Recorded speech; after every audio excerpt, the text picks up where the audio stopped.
love me, yeah. The streets ain't never loved me, yeah. Streets ain't never loved me since my brother died. My mother cried, tears in my eyes bleed red. Ain't no love inside. Streets left me dolly, my phone they left it holy. Dawn was in that passenger side when they tried to phone me. Yeah, you know the streets ain't never love us. Yeah. GD. I've been shot, I was left with a zipper on my stomach, nigga. You know these streets ain't never loved me. I've been stabbed, I've been left with a zipper on my stomach, nigga. You know the streets ain't never loved me. I've been locked, I got charged for some shit I didn't do, nigga. You know these streets ain't never loved me. Caught a case, went upstate, fuck the Jakes, nigga. Yeah, you know these streets ain't never loved me. Laying up in the hospital bed in ICU. Hit that button like every 3 hours to get those blues, yeah. Laying in the test of pain, I know shit won't be the same. Sipping my stomach, shit don't stop a thing, I'm still a man, yeah. But who gon' be there when you doing time? Can't get no money, so they dropping down, these niggas bitter. And I hope they get the picture, I'm only getting bigger. The top cat out my litter, yeah. Tell you they love you, but they hate you on the low. They hold you back, how they expect for you to grow. I got locked up, ain't said me nothing, but I'm your nigga. My body numb, I got no feelings for you niggas. I'm from what niggas will shoot you right here in these hallways. If you got trust in that loyalty goes a long way. These size 11s, these pussies can't walk a mile in. They hit my cousin with life and he's still smiling. I've been shot, I was left with a zipper on my stomach, nigga. You know these streets ain't never loved me. I've been stabbed, I've been left with a zipper on my stomach, nigga. You know the streets ain't never loved me. I've been locked, I got charged for some shit I didn't do, nigga. You know these streets ain't never loved me. Caught a case, went upstate, fuck the Jakes, nigga. Yeah, you know these streets ain't never loved me. Streets ain't never loved me since my brother died. My mother cried, tears in my eyes bleed red. Ain't no love inside. Streets left me dolly, my foreign they left it holy. Dawn was in that passenger seat when they tried to fold me. Remind me of my gun, that was real shit, this real spit. Rocks I was selling was smacking them, call it Will Smith. I ain't never told and never folded under pressure. Good Neek was in that ambulance with me, he was on that stretcher. Niggas tried to take my life, I couldn't tell you who. Many men might not make it, I'm here to tell the truth. Me and Jop, that's my brother, you know we moving tax. Brown boys fuck with the family and I'ma get them that. This my testimony, solid, all the rest is phony. Merrick niggas come at the fam and send your best opponent. I was stabbed, I was left with a zipper on my stomach, nigga. I know the streets ain't never loved me. He was shot, he was left with a zipper on his stomach, nigga. You know the streets ain't never loved us. Gang, Merrick shit, it's how we music, nigga.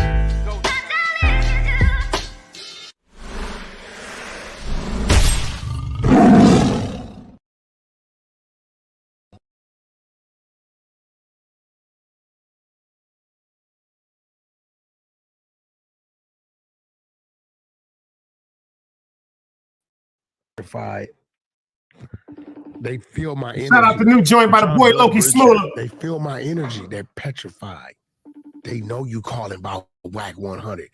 They looking at the phone right now. They like, nah, Whack is there. I ain't answering. I want to answer, but I ain't answering. They're petrified. That Whack 100, that 100-sided clubhouse trim. They know I'm sitting here. I'm glowing. I'm shining. They ain't gonna answer. They feel me. They feel me. There you go. Okay, well, he did not pick up, even though he had just texted me. So he'll probably call back in a second. Scared. Nah, I think he's all right. Who is it? Yo, Loki Shmula. Oh, he's a bitch. I got wave hitter with me. Huh? My ambitions as a rap. Tell that nigga come outside, huh? Look him in his eyes, he ain't gon' slide, huh? Niggas kill your man, you still ain't ride, huh? When you gon' slide, huh? Cause I'm a rider. Tell that nigga come outside. Yeah, it's like, look him in that his like buddy, share this live, y'all. Niggas kill your man, you still ain't ride. We back. When you gon' slide, my bitches as a ride. Lord protect me from my frenemies. Close that back door, them pussy niggas can't get next to me. I went deaf up on my enemies. Slide up on them niggas, send shots up on any street. I don't trust nothing since they killed Teague. Niggas say they got love for the cuz, but they ain't shoot for me. Take a look into the eyes I'm from Brownsville, natural born real killers. I'm the low, I don't drip or drown, nigga. I'm Garvey side, nigga, show your pistols now. I'm the low, I don't drip or drown, nigga. I'm Garvey side, nigga, show your pistols as a proud. Tell that nigga come outside, huh? Look him in his eyes, he ain't gon' slide, huh? Niggas catch your man, you still ain't ride, huh? When you gon' slide, huh? 'Cause I'm a rider. Tell that nigga come outside, huh? Look at Shout out to everybody in the building. Another day live. Y'all already know it's another day free. It's your boy Big Dice. I'm in the building. I got some great content for y'all. Great Monday, great Monday, great Monday. Shout out to the boy Loki Smooler. He got some new things coming out. You know, I love good music and all that, so that's the reason why I played him. They trying to fuck our babies up. They are trying to destroy our babies. I got something to show y'all that's going to have everybody. I know everybody in the chat is going to be enraged about it. Y'all going to be enraged when I show y'all this. I'm talking about everybody in here going to want to fight when I show you what they got planned for our children. So let's get into this show. Another day alive, another day free. Why would I wake up trying to be somebody other than me?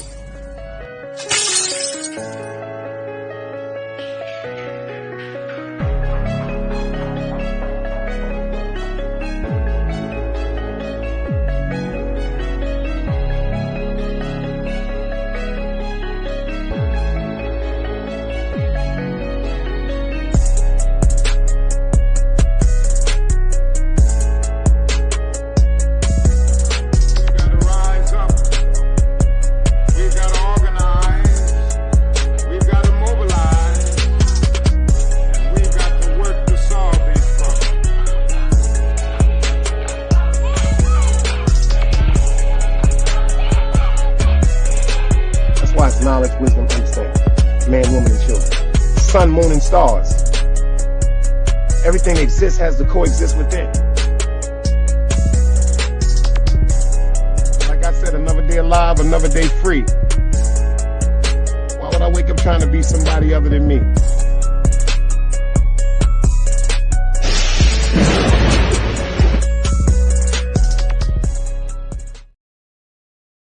Appreciate y'all for pulling up in the building, man. Everybody that's in the building right now. If y'all can hear me crystal clear, anybody but a dead body, do me one favor. Just put up the dice cubes so I can shout everybody out that typed in the chat, and then we can get into this work. You smell me? Because I definitely got something that was brought to my attention that I said I have to talk to the people about. I said I have to talk to the people about this one. I didn't appreciate this. I did not appreciate this one. I did not. I don't even know how to feel. I don't even know if I'm enraged, disgusted, enraged. Thank you, East New York. She said you crystal clear on the audio. So let me shoot to the top right quick. The first one was Angie, baby, in the building.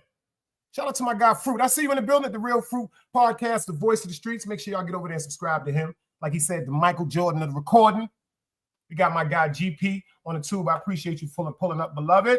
East New York is here. Just Eric, I see you in the building. I appreciate you. Shout out to all the people that's here so far. Just pulled up in the building. JUS, first time seeing you. That's my uncle name. So salute to you, bro. My uncle name is Icewater, aka Justice. You dig what I'm saying? I got one for y'all today. This is crazy. This is really, really crazy. I don't got nothing against. I'm gonna start off by saying this. I don't have nothing against homosexuality. I don't have nothing against lesbianism. I don't have nothing against the LGBTQ. If I pronounced that right, I hope I did. Annette, I see you. I hope I did, but I don't have nothing against them. But what I do have against anyone, I can't just put this on the LGBTQ. I can't just put this on them. I'm talking about the people that would invest their money and promote this bullshit. I'm disgusted. I am disgusted with them. I remember I told y'all, I don't know if y'all paid attention. I said this to you. Down here in the South, right? Certain Walmarts. Ron BX, I see you. Certain Walmarts down here in the South, they have Pride Day clothing. Everybody know what Pride Day clothing is? LGBTQ. Pride Day clothing. Pride Day clothing.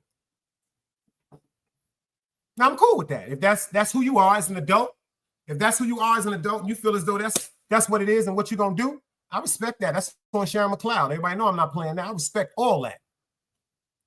But how do y'all feel that they have the Pride clothing? Y'all ready for this? Got your ears up? If y'all can hear me, say yeah. How do y'all feel about Pride clothing starting at infants? I need some people, they're going to come up in here for this one. How do you feel, ladies and gentlemen, about walking up into Walmart and seeing an overpopulated section of Pride clothing from infants all the way up to toddlers? From infants, a baby, infant, all the way up to toddlers. No bueno. No bueno. East New York said not cool at all. No good. Annette said not cool. See what Ron BX said? It's damn near everywhere. But if you're an adult, check this out. If you're an adult, certain things have happened. Certain things have happened. And unfortunately,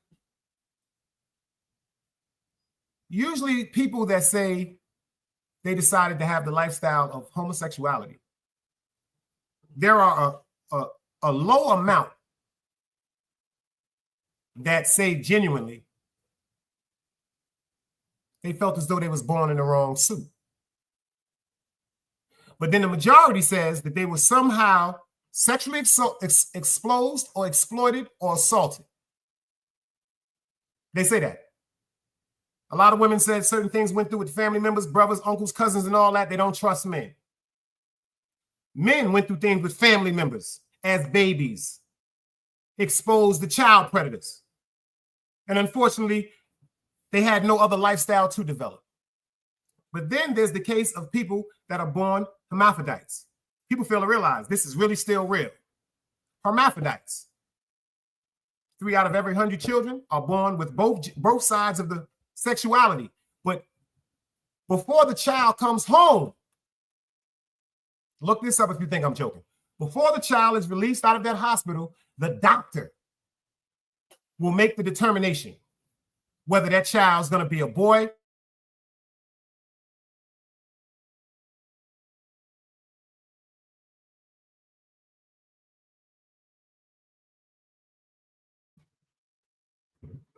the doctor makes the determination if it's going to be a boy or a girl.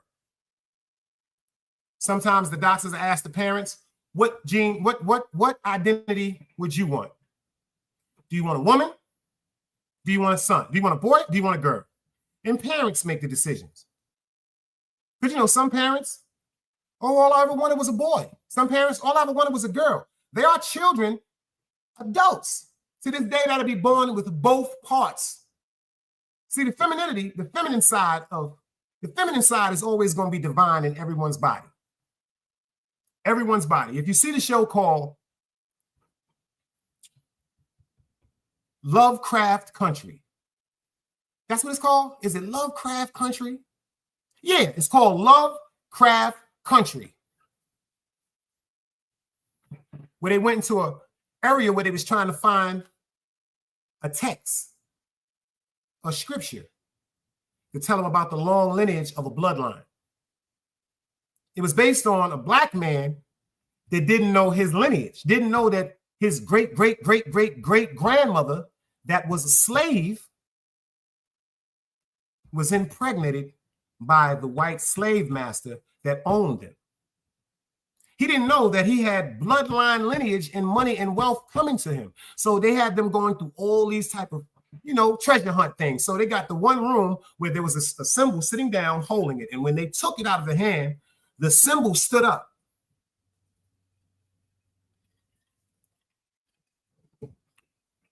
But the symbol, when it stood up, it was naked. The symbol had a vagina and a penis. And they asked him, what are you? The symbol responded, I am all. The symbol responded, I am all. All that's in you is inside of me. Fast forward. Y'all ain't gonna believe this shit. I'm going to show y'all, fuck the clothing. I'm going to show y'all what these people are selling. And the reason why I want to show y'all this, because I didn't just want to crop the picture where I just telling you what was being showed. I want to crop the picture and let you know that you can go look this up for yourself and show you that they are selling this type of propaganda to our babies. I want you to pay attention to this right here. Anybody ever heard of the gay BCs? This is facts. You take this band away if y'all can see the price. Banco. Has anybody heard of the gay BCs?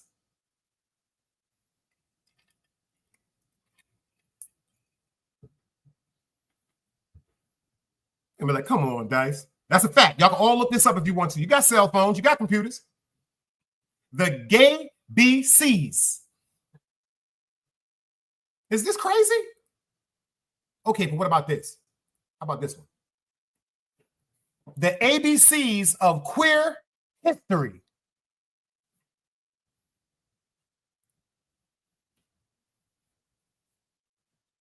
Check this out, y'all. This is real facts. Go pull this shit up. The ABCs of queer history.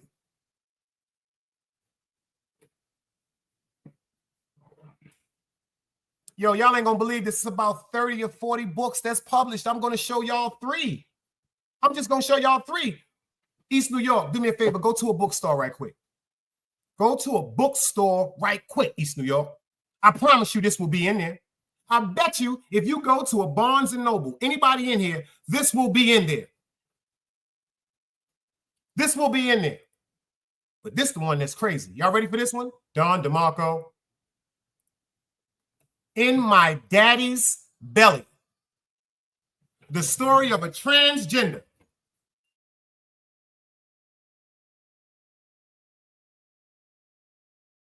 They want $20.14 for this one.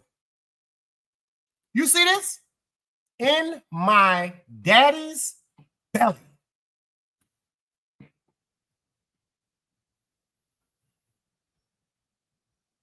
Another day live. I see you, FTC. Yo, FTC, you see what I got for the kids now? Check this out, baby. It says, In My Daddy's Belly. The story of a transgender.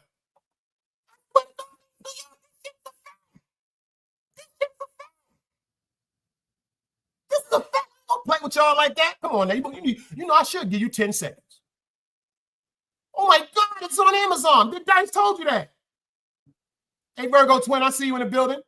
If y'all want to know what y'all walked into, we're talking about how they are doing things like this to encourage our babies to become homosexual or lesbian. These is real books, y'all. The Gay BCs.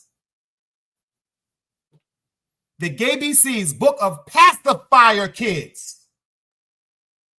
A pacifier? Pacifier kids? And then this one right here. The ABCs of queer history. I want y'all to check this out. This is not a motherfucking game. Hey, Tanja. They want our kids now. Now, see, if you're an adult and you feel as though this is what you want to be into, hey, knock yourself loose. I ain't got nothing to do with that. You're grown. You are completely grown. But they fucking with them babies now, y'all. Fucking with them babies, y'all. Check this out, Tanja. Did you see that picture right there? Check this one out, though. This is the one that blew my mind, y'all. In My Daddy's Belly. The story of a transgender man. When is it gonna stop, y'all? When is this gonna stop? I mean, I'm not being funny. I'm not being funny. I'm dead serious on this. I'm dead serious on this. I'm not against anything but manipulation. Let's get that right. I'm not against if you feel as though you're going to live the lifestyle of a homosexual man. I'm not against if you feel as though you're going to live the lifestyle as a homosexual woman, because you are an adult. Y'all are adults. And that's right there is what I'm upset about, East New York. She said they ain't even letting them decide what they want to be on their own when they grow up. They're pushing it on our babies, y'all. Now pay attention. When you are a child, Do you know your imperative years are so impressionable to your upbringing and your character? So if you are from an infant, if this is introduced to you from an infant to your imperative years that start at 3 and end at 10, the imperative years from 3 to 10, when the DNA and the composure of yourself is being built from everything that you're exposed to and everything that you are taught, everything that you learn, and everything you absorb. Now, pay attention. If it comes from infants to toddlers, you know, toddlers, you know, that's kindergarten, right?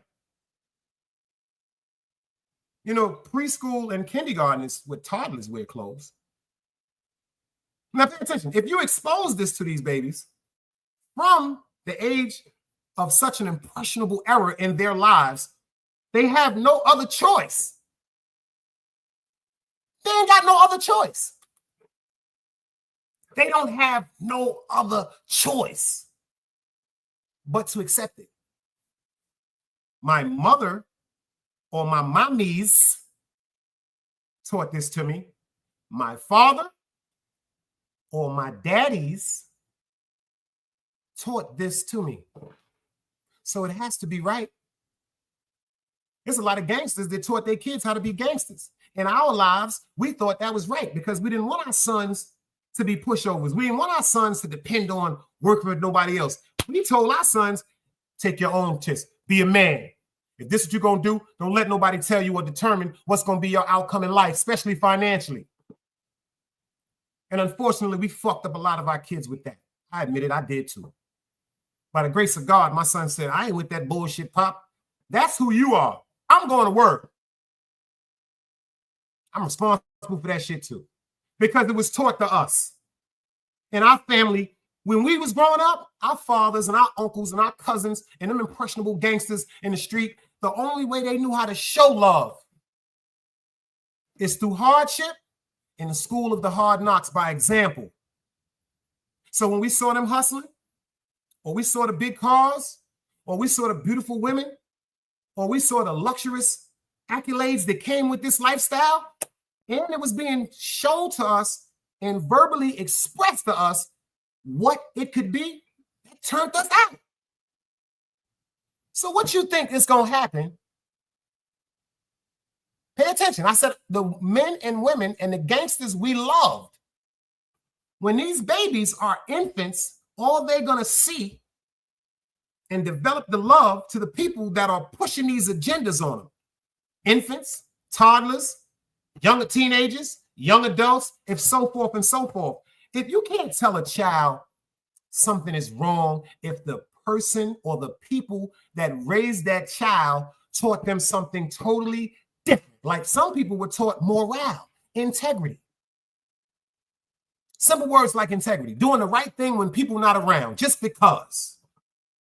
Accountability, owning up to anything you've done, right or wrong. Respect, give it like you expect it. So if this is drilled into our babies when they're babies, to their teenagers, 16, 17 years old, where now, pay attention. Where now they're doing things like going to the movies. You know, when your kids become teenagers, what do we start doing, y'all? We start loosening the rope. You remember when they was kids? You better stay on this block. If I look out that motherfucking window and I don't see you, I'm going to kill you. And then it went to, well, you can go around the corner to your friend's house, but I'm going to call his mother. I'm going to call over there and see where you at. That gave us our little bit of adulthood, we thought. Do you remember how I felt the first time my mother told me I could go to the movies by myself? So I can imagine how y'all felt the first time you went to the movies by yourself, or the first time you took your girlfriend to the movies, or ladies, the first time your boyfriend took you to the movies without the parents chaperoning you.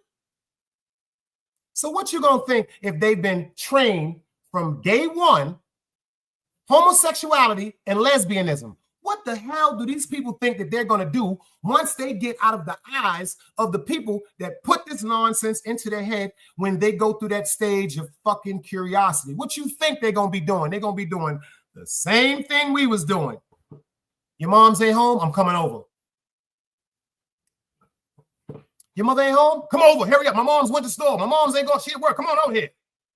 And we were having experimental sex with each other as children. Yo, dog, salute. You ain't gonna believe this shit. I gotta show this to you, dog. Check this out, dog. I gotta show this to you. You ain't gonna believe this shit. You ain't gonna believe this shit, dog. Check this out. The gay BCs. Look at this, y'all. Look at this, dog. I'm on them now. I have a book called The Gay BCs. That ain't it, dog. That ain't it. Check this out, dog. That ain't it. That ain't it. Check this out. The ABCs of queer history. And this is an audio book. They want this to be, yo, I didn't even tell y'all that part. This is an audio book. They want this to be drilled in your, do you know this is an audio book? Do you know they give you things to listen to when you go to sleep? That your subconscious will succumb? They tell you to put certain music on, certain songs on, and in your sleep, it still would be absorbed because it's coming through your ears. Pay attention.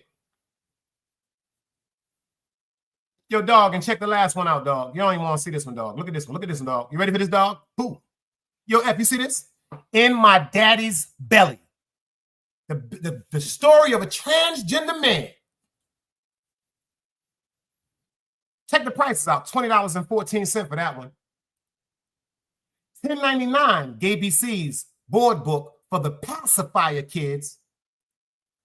$13.49 when you want to talk about the ABCs of queer history and an audio book. Check it out. And then last but not least, this should be the most interesting one to them, they saying. In My Daddy's Belly. I need $20.14 for that one, y'all. I need $20.14 for that. You heard? You heard? You heard? This world done went fucking crazy. This world done went crazy. This shit people should be telling people about. You can't even go to Walmart now without seeing the whole left side when you walk in. Gay, it's called the gay pride section, but it starts at infants. At infants. Goo gaga, breastfeeding, formula milk. Change my pamper. Babies are just learning how to fucking live when they're infants. They're just learning how to adjust to being outside of their mother's bellies. If they got that to deal with, how are you going to force an agenda of homosexuality onto a mind that's developing? Like I told you, the gangsters that gave us the handbook, you see what we did? We adapted to it because we trusted and loved them gangsters. We trusted and loved them gangsters. Pay attention. That's the word I want y'all to pay attention to. You trust and you love your parents. So if your parents is telling you, check this out, it's okay to be with a man and you're a little boy. And you're saying, but hold up, shouldn't I be with a girl? No, it's what you want. So in the curiosity stage, along with the imperative ages, 3 through 10, it's no more feeling ashamed because the parents is the ones that introduced this to them. Is this shit crazy or what, y'all? When this shit was sent to me, I just bugged out. I thought it was a joke. I said, nah, this shit got to be some motherfucking shit that they just make. You know, they always saying some dumb shit. Because I seen something the other day. There was a picture saying that Eddie Murphy and I forgot the guy's name, Danny Glover's son, is going to be doing a remake of Sanford and Son. So I Googled that shit. It was like, no, Siri, I hit the bitch Siri up. Yo, Siri, what's happening with the Sanford and Son and all that? She was like, it's just a fictional thing that they have put together. It's not actual. You know, me and Siri, we've been fucking around for a minute. Me, Siri, you know, I'll be fucking with Alexa too. You annoyed, yo, I'm dead serious, sis. When it was sent to me, it was like, Dice, you got to do something on this shit. Dice, look at this shit. And when I looked at it, I just looked at the first video that came with it. It was two women. It was two women in a bookstore. Straight up gay women. They was a couple. And they said, hold up, we're gay, but this is insane. And then she said, look at this. And when she went down and pulled the book up, and it said the gay BCs. When she opened the book, it said A is for always, and it had two boys smiling. Like, you know, you see a little boy looking at a girl that he had a crush on, or you see a little girl looking at a guy that she might have a crush on. It was two boys looking at each other, and they painted the blushing, you know, characteristics on their face.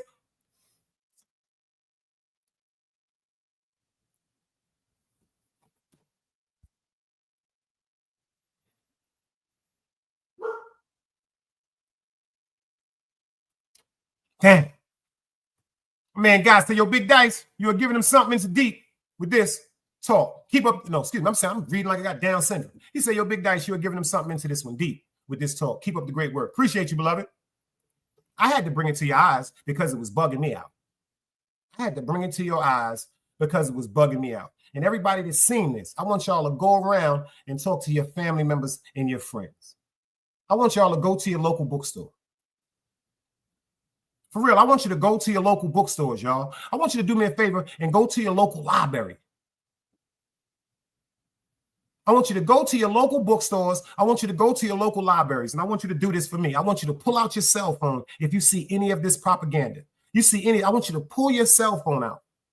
Like we can pull our cell phones out and upload for YouTube. We can pull our cell phones out and record things and upload for Instagram. I want everybody, if you can, go to your nearest library or bookstore. And when you see these books or anything pertaining to this type of propaganda, I want you to upload it. We got to get this shit out. We got to spin this around. We got to show people what's going on. And do me a favor.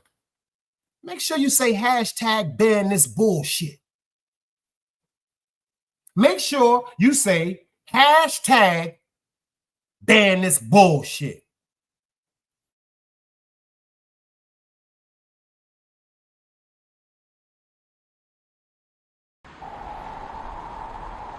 You can't play both sides, you niggas gotta choose. Niggas out here being tough until they make the news. Mama said her son ain't hurt nobody. The streets said her son was catching plenty bodies. If you accept these charges, then please hold. In every hood, it was a nigga that was tough, but he still told. Like, what I gotta do to make you niggas rhyme? Like, I'm ready to kill when the kind of minds be cautious. I'm dealing with more sticks than a porcupine. Quill spines, whatever you wanna call them. Yeah, plus my little mama, she a trap queen. Doggy when she mixed with that Fetty, give him a wop lean. It was a whole lot of cars when there was stimmies round. We going over a year and half you niggas down. All these expensive clothes like was that smart? Now they uploading their clothes on the Poshmark. Swiss baby, careful with this. I mean this bitch sharp. One across, one down the middle, look like a chrome heart. Damn, I'm always outside. I'm like high from who? Bout to put your car on skates. You think you sliding through? I help build my niggas. This ain't Legos. Protect the fan by any means. I be Diego. Yeah, tiger to you niggas. I'm an animal. It's a jungle where I'm from. What y'all wanna do? You can't play both sides. You niggas gotta choose. Niggas out here being tough until they make the news. Mama said her son ain't hurt nobody. The streets said her son was catching plenty bodies. If you accept these charges, then please hold. In every hood, it was a nigga that was tough, but he still told.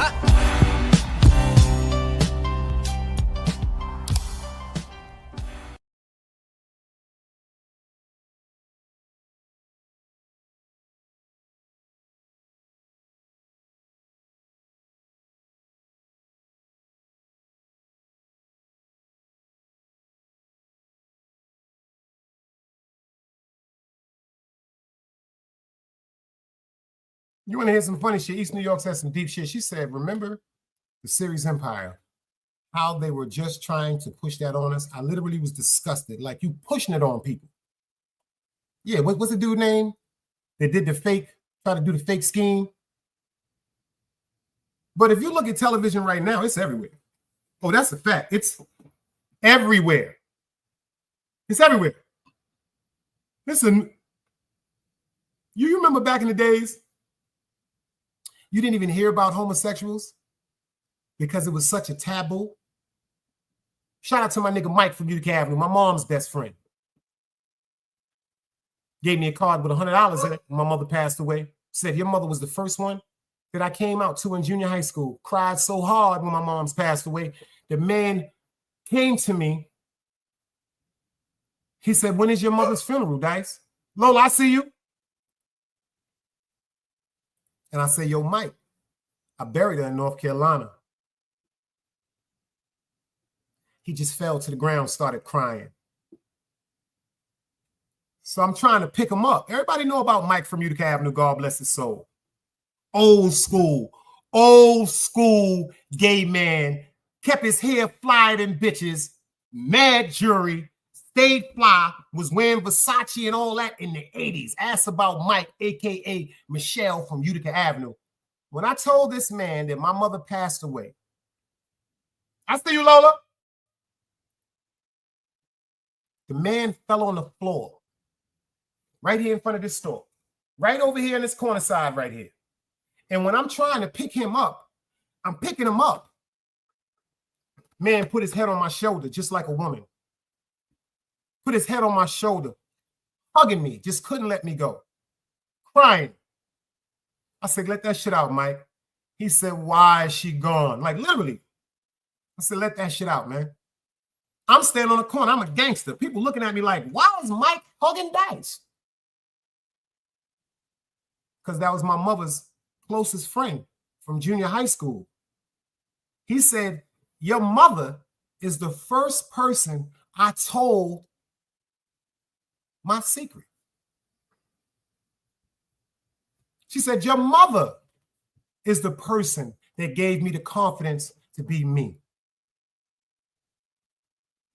The morning my mom's passed away, her friend, Miss Evelyn, they were supposed to be going to the Mikasa warehouse in Long Island. If anybody know what Mikasa is, it's a crystal. My mother into crystal and shit like that. Matter of fact, let me show you what my mother, let me show you something.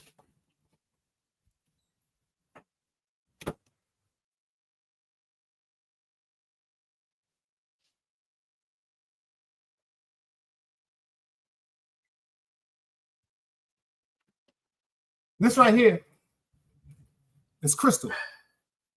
It's a Mikasa crystal glass. It's called Mikasa. Anybody know this some bougie shit here? I got the whole set to this motherfucker. I just use this one glass right here every now and then. It's called Mikasa. It's crystal. Miss Evelyn was coming to my house that Saturday morning. My mother passed away a little bit after 7 in the morning. They came and got her body and everything. By like 10 o'clock, she was gone. On the way to North Carolina. Miss Evelyn passed. She said, where your mother at, boy? She said, why your eyes look like that? And I told her, I said, my mom's just died. She said, Damon, stop playing with me, man. Tell your mother I'm ready to go, boy. I said, Miss Evelyn, my mom's is gone. She just passed away this morning. This lady laid on the floor, hollering and screaming. Like the lady literally on the floor, crying and cursing God. Like literally, she said, God, I know you just didn't do this shit to me. God, I know you just didn't do this shit. And I'm trying to help her. She could not even get her composure. That's the way motherfuckers love my mother. But I'm so glad she's not around to see all this foolishness that's going on, because it probably would have drove her crazy. Swear to God, it probably would have drove her crazy. Yo, do y'all know who NYc Trax is? The big jeweler that's always on Instagram. I went to his store one time. If y'all think I'm joking, go to 6th Avenue. It's not even his store. He got this persona that he has a big store, NYc Trax. That's a lie. When you go to NYc Trax, it's a booth. It's a booth. He has a section in the Diamond District in one of the biggest stores. He doesn't have the store. He has a section. When he does his commercials, he's always standing in front of the store talking about, come on down here to Trax NYc. Yeah, he's telling you the truth. He's telling you to come out to Trax NYc because he is renting a spot in there. He doesn't own the whole establishment. It's a bunch of jewelers in there. They got their own jewelry, their own prices, and their own clientele. He just has, I must admit, he has the biggest space. He has the most, how could I say? the most profitable space because the space that he rents out has the window. It has a window for him. So all of his jewelry is right in the window for presentation for people when they walk by. Now, see the other jewelers that's in there, people wouldn't even know that there were other jewelers in there because it's so overemphasized the Trax NYc, and he has the window with all of his jewelry in the front. He went through something with the rapper Great Curtis 50 Cent. You know, 50 always trolling somebody. So he decided to troll 50 Cent. He decided to troll 50 Cent. And it didn't turn out right. That's a fact. East New York, she said, we were only allowed to use Mikasa when it was holidays. That's a fact. It was passed down from my grandmother to my mother. And my mother passed that down to me. Tell you, I come from a bougie motherfucker. I ain't gonna lie to y'all. I'm cool with it. But listen to this. Pay attention to what happens to Trax NYc. For trying to be a tough guy and going to Queens. He went to Guy R. Brewer. Let's see what happened. Fair YouTube users. Let's go. 5 between us. Okay, and then we need another 5. This is going to be a 150-pound bag right now, bro. See, what he about to do is, y'all, he's taking an ounce of pure silver, 1,000 grams. He's taking 50 of them, labeled at roughly 1,000 to maybe $1,100. So $50,000. Let's just say $50,000 he's going to have in his bag, trying to play with 50. Check him out. I mean, you know, what's this price of silver now? What's each kilo of silver? Before the pandemic started, it was like $19, and then doubled. That was a double money opportunity, which I was trying to explain to everybody, but whatever. Nobody even has money to double to begin with. Yeah. If this bag can even hold 150 pounds is the question. Well, it's going to be comical to see me try to carry it. That's really the thing.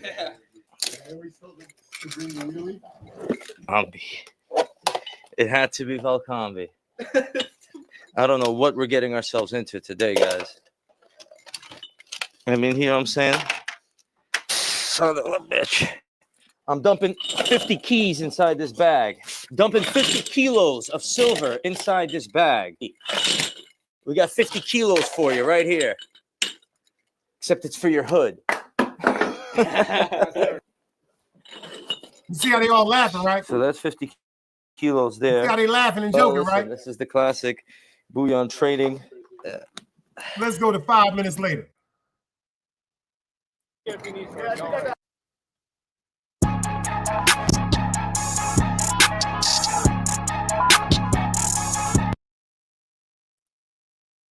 There's a bitch to carry. Okay, we're going to Southside, boys.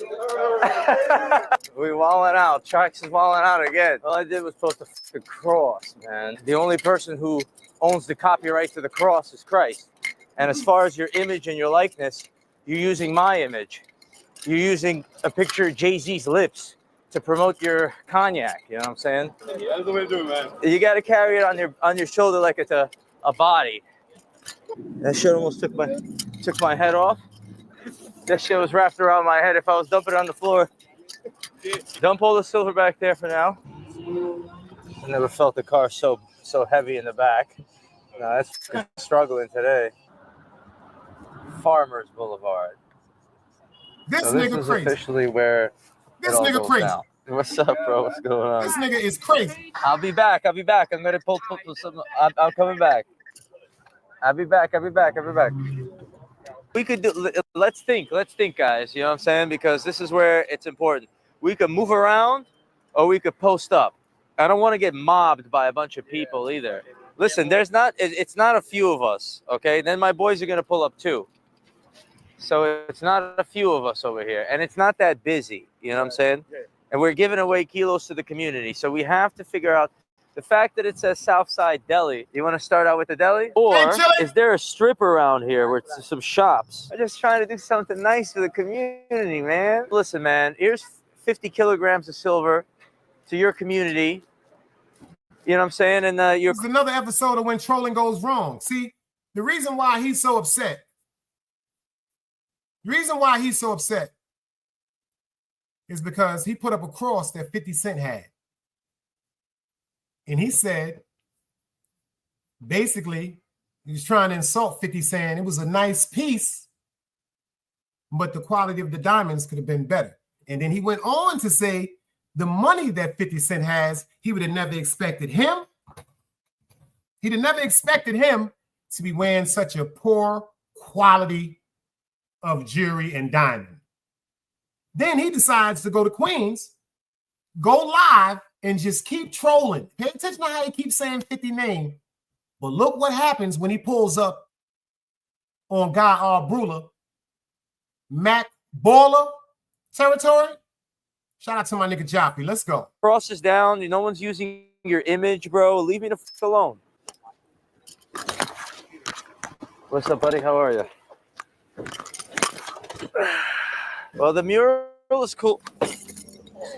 Don't worry, I got this. That's the bloopers. Don't worry, drop the bloopers, baby. Yo, I'm in your old hood, and I got 50 kilos.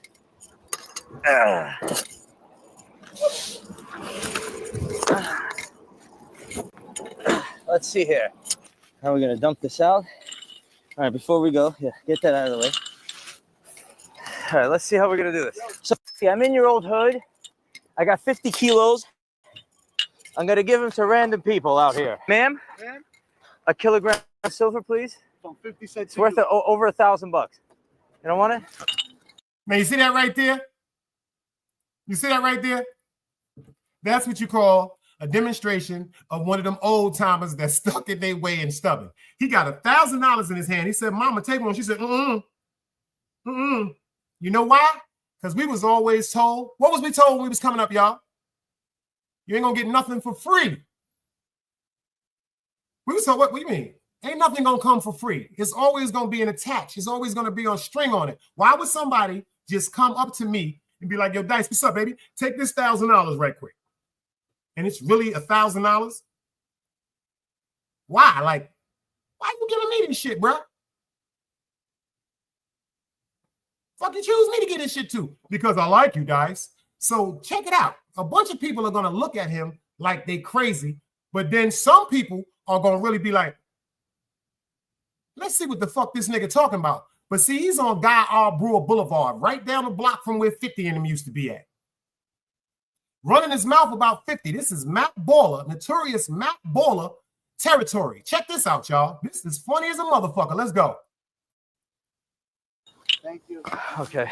Giving out 50 kilos of silver, sir. A kilogram of silver, please. There you go. Thank you. I'm down to 49. I don't need your image. I don't need your videos.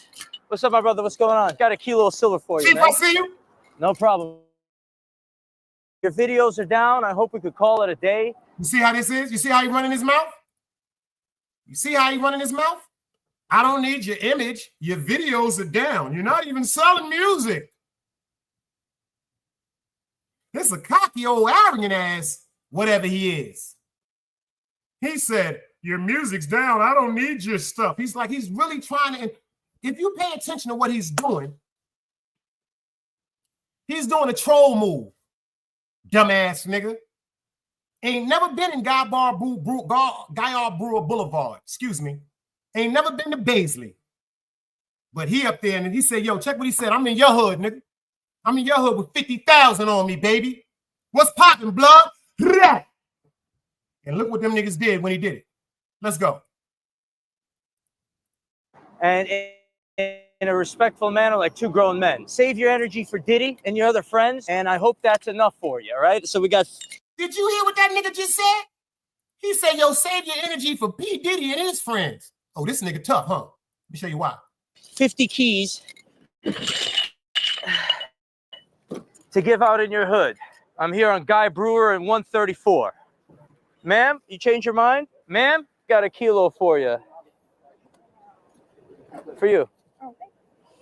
All right, let's make it a positive for a community. You don't, you're not on the, yes, ma'am. She'll take it. She's taking it. She'll take it after all. Thank you so much. It's a little heavy, and it's for people who need it. You know what I'm saying? You're wearing a cross, sir? It's a kilo of silver. Enjoy. Good looking out, man. Shout out to Freaky Time, too. Freaky time, my G right now. You heard LB, Lost Boys, you heard? Word. Ma'am, a Now, kilo? you see how he just disrespected Freaky Ty? Did you see how he disrespected? Did you see how he disrespected Freaky Ty? The nigga said, yo, check this out, dog. Why you ain't giving no props to Freaky Ty? You know that's his mirror right there. That nigga said, oh, word? Do he know where the fuck he at? Goddamn pilgrim. Thank you so much. It's a little heavy, and it's for people who need it. You know what I'm saying? You're wearing a cross, sir? It's a kilo of silver. Enjoy. Good looking out, man. Shout out to Freaky Time, too. Freaky time, my G right now. You heard LB, Lost Boys, you heard? Word. Ma'am, a kilo, please? You need it. Come on, just take it. Okay, all right, leave her alone. Do y'all see how disrespectful this nigga is? Talking about, yo, ma'am, you need it. Just take, yo. You need this bitch ass nigga? You know what he just said? Here, ma'am, take it. You need it. How you know she need it, nigga?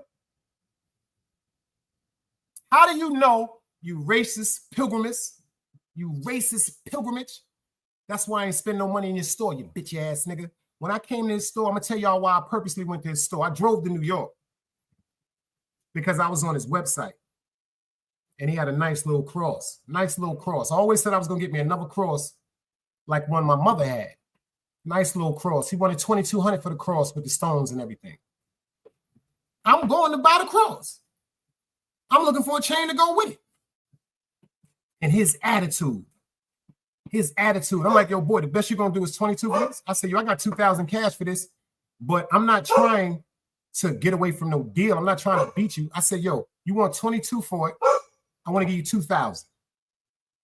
Nah, I can't do it. I want to buy a chain also right now. Like, I wasn't just trying to make the nigga take off $200. I wanted the nigga to take the $200 off because I'm giving you 2,000 for the piece. And the chain I know is going to be at least another damn $1,500. What I'm expecting, I'm not going no higher over 200 because I was looking for a solid gold.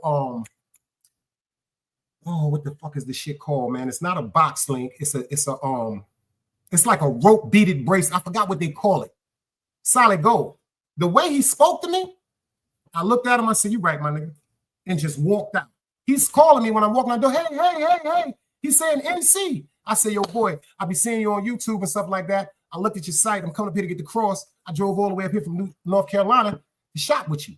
That was another reason why I'm thinking he's going to be like patriotic to the fact that, yo, I'm patronizing his store. The man drove all the way from North Carolina. That's $1.50 in gas, nigga, and tolls. About $1.30 gas and tolls. And he came all the way up here to me. Of course, I'll give you that motherfucking chain that cross for 2,000. You wouldn't even have to buy a chain. I would be so happy that you took the time to come up and shop with my store. That made me feel like I'm doing. Oh, I got niggas driving from North Carolina. I lose that 200. The 200 you lost to come up here, I lose that because when you take this piece and you go back to North Carolina, see, this is how businessmen think, not clowns that was raised and was given money. See, a lot of motherfuckers don't know what it is to come from the mud. Some people was just born in the money, so they don't have the respect and the compassion for people. They don't respect the hustle. Get it how you get it. You know what I'm saying? If somebody would say, yo, Big Dice, check this out. I drove up to your store. I see you on YouTube. Pop. I want to spend some money with you. Give me the number for the cross. You want 22. Yo, boy, I got 2. Man, hold that, nigga. Take 18, nigga. Man, give me 1,800, playboy. The $200 that you wanted to spend, matter of fact, this you do. Give me $200. Matter of fact, give me $200. I'm gonna give you a chain for it too.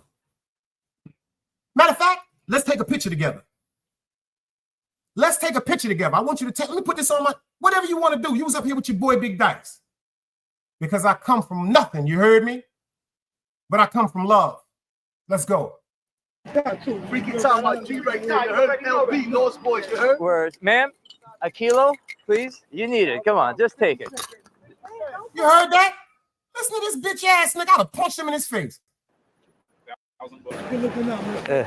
Shout out to Freaky Tom, too. Freaky Tom, my G right there. You heard LB, North Boys, you heard? Word. Ma'am, a kilo, please? You need it. Come on, just take it.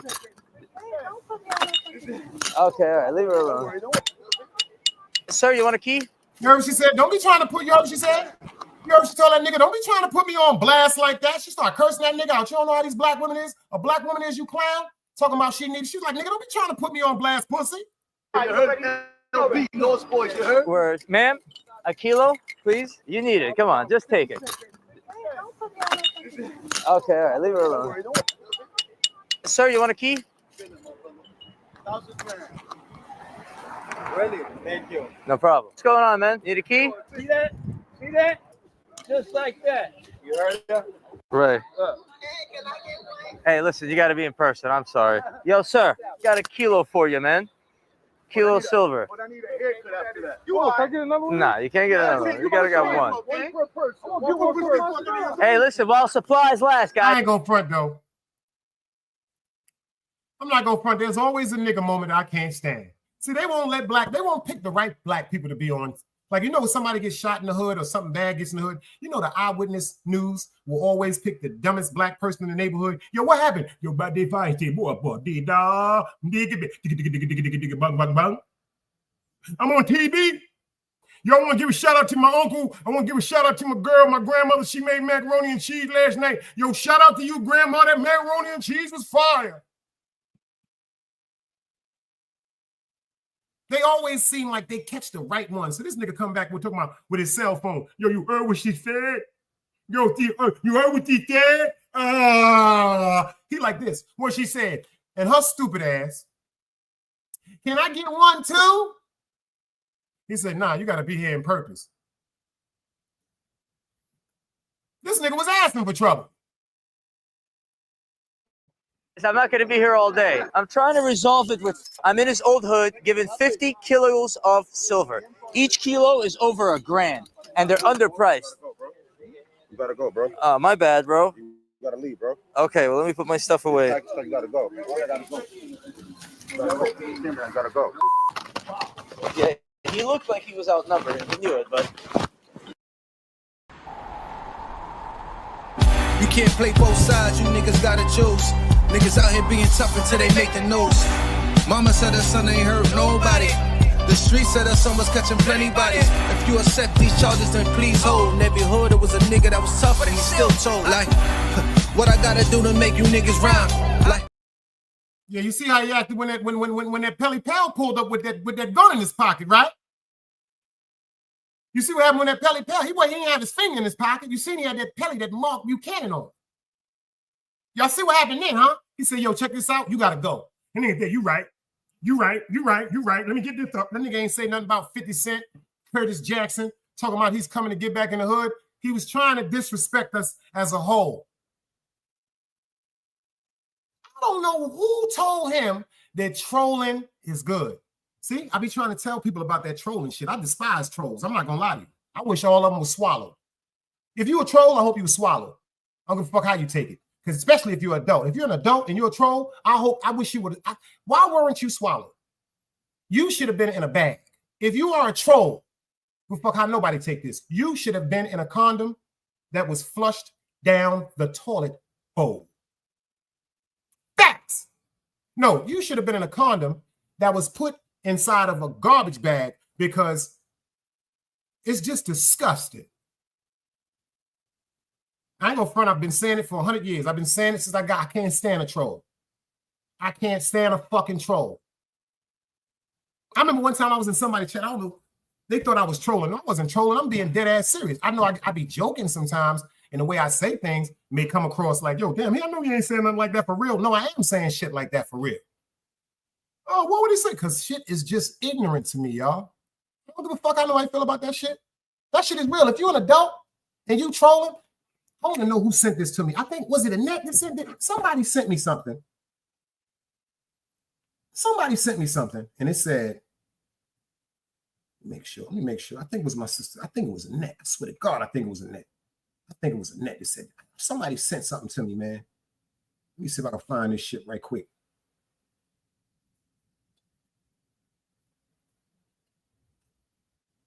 Yeah, it was a neck. When it's a dude up here that says he was talking about people and people chats. He was talking about the internet. And he said he was from a different era. He said he was born in the 80s, raised in the 90s. And he said this shit so perfect, it sounded like it was me talking, but he's an Hispanic gentleman. He said, yo, when we was coming up, if I don't fuck with you, I don't fuck with you. How many times y'all heard me say that? Seriously. Be real, y'all. Let me get some dice cubes. If y'all ever heard me say, if I don't fuck with you, I don't fuck with you, please give me some dice cubes over that. Because the man said it just like that. He said, but to the people that will go to a chat, I sent it to everybody right now. Y'all think I'm joking. He said, for the people that will go to a chat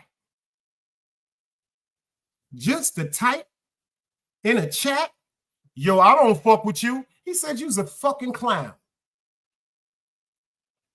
Because if you go to somebody's chat that you don't fuck with and you let them know, let me explain them to you. If you go to somebody's chat that you don't fuck with, you's bugged the fuck out, number one. If you go observe, just look at somebody's chat that you don't fuck with, you's a fucking moron. If you go to somebody's chat that you don't fuck with and you know they don't fuck with you, and just because you got this egotistical attitude that you got to be seen and known, and you type in the chat, fuck you, I can't stand you anyway, I put you in the category with the ones that should have been swallowed or put in condoms. That's a fact. That's straight up stupidity. Straight up stupidity. Straight up stupidity. So if I offended anyone, I meant to. I can fight, so I don't care. I don't care. I am the epitome of an adult. And I have my childish ways too. I get petty. I ain't gonna lie to y'all. But I do petty adult shit. You know what I'm saying? Like, you fuck with me, I make some Kool-Aid and purposely give you a glass of Kool-Aid with no sugar. That's how petty I am. I will fuck around and make some Kool-Aid and stir it up and then pour it in a glass with some ice and then put the sugar in the motherfucker and stir it up for me the way I like it and put it in the ice with me and come to you and go, yo, here, son. And I'll start drinking mine going, And when you drink that shit, it's going to taste like panther piss. I do petty shit like that. I ain't going front. Oh, yeah, you see? East New York told you that too. I do petty shit like that. You know, motherfuckers out. 10 seconds. But I take the 10 seconds back. If anybody say, yo, Dice, you done fucked up, you know you need 10, right? What Big Dice do? I'm gone. Because that's the humoristic of it. I want to show y'all something that bugged me out. It's a lady by the name of Hench. And she was dating the famous Ellen DeGeneres. And she was doing a book talking about society and Hollywood. And she was supposed to be putting in her book some of the things that she had went through with Ellen DeGeneres. She said Ellen DeGeneres had a bad temper. Was one of them real old school gay women, like the butches. Act like men, very insecure, didn't want her mingling with anyone. And she said when she told Ellen DeGeneres that she had other friends besides her, and some of the friends that she said that she was friends with weren't actually on eye to eye with her girlfriend. She said Ellen DeGeneres became crazy. Well, ironically, the young lady, Miss Hench, decides to take her PT Cruiser and run through the front door and window of the actress's home, Miss Ellen DeGeneres. It was a big explosion. Boom! Everything blows up. In the video, I'm going to show you something. They bring the car out of the home. The car is tarred beyond repair. Check this out. They bring Miss Hench body out and put it on the stretcher.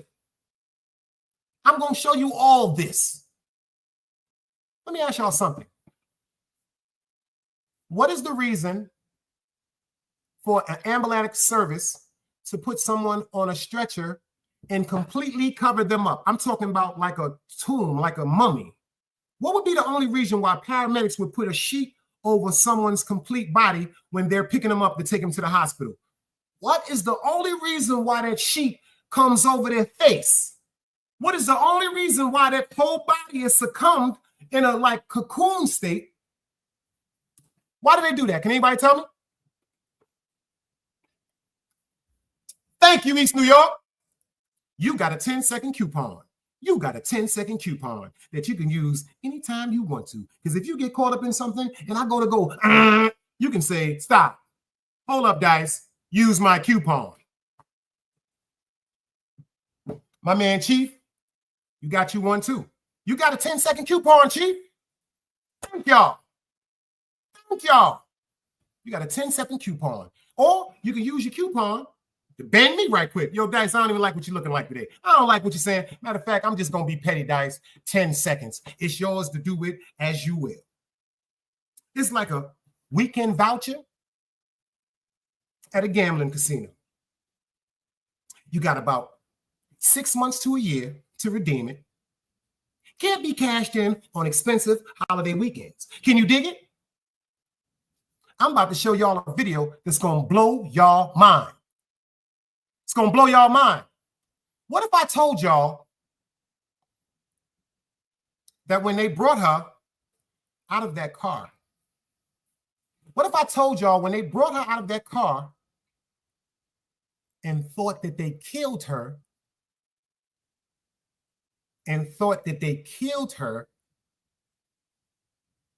what if I show you her jumping up trying to fight?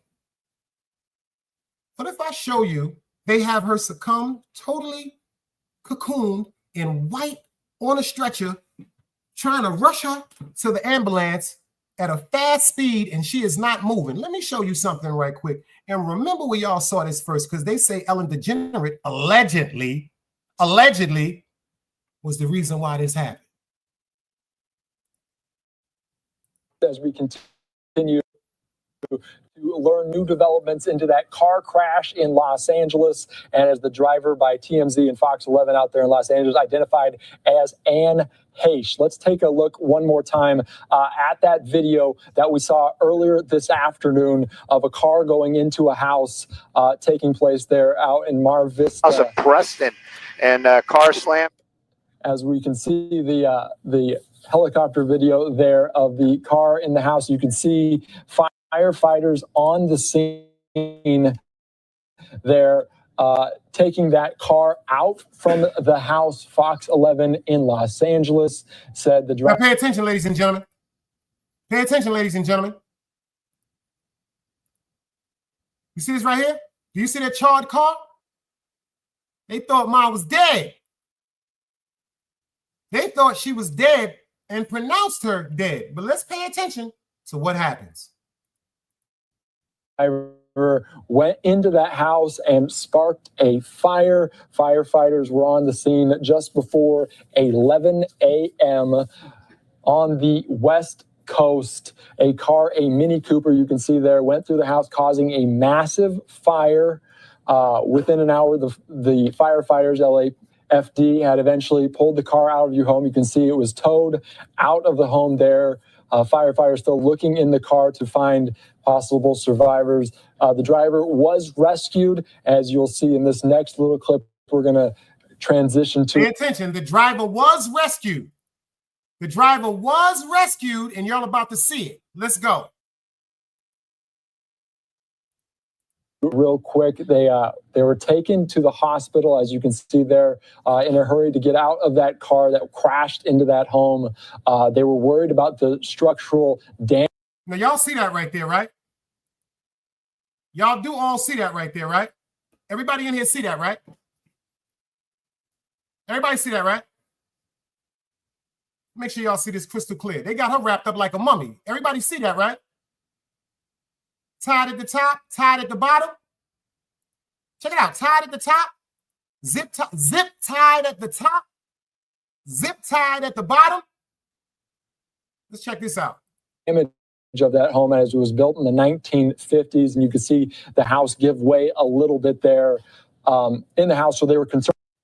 Pay attention. I'm gonna show it to you again because I don't want to say nobody's bugging. I want you to pay attention. She's fully wrapped. She's done. Anytime we see this in the hood, this means rest in peace. Womp, womp, womp. Let's go. House give way a little bit there in the house. So they were concerned about that, and also concerned about the person, the driver, who was identified as Hench. You probably know the name from TV and movies from 6 days, 7. Pay attention to what y'all about to see. Let's go. Nights, Donnie Brasco, Wag the Dog, Volcano, a bunch of movies.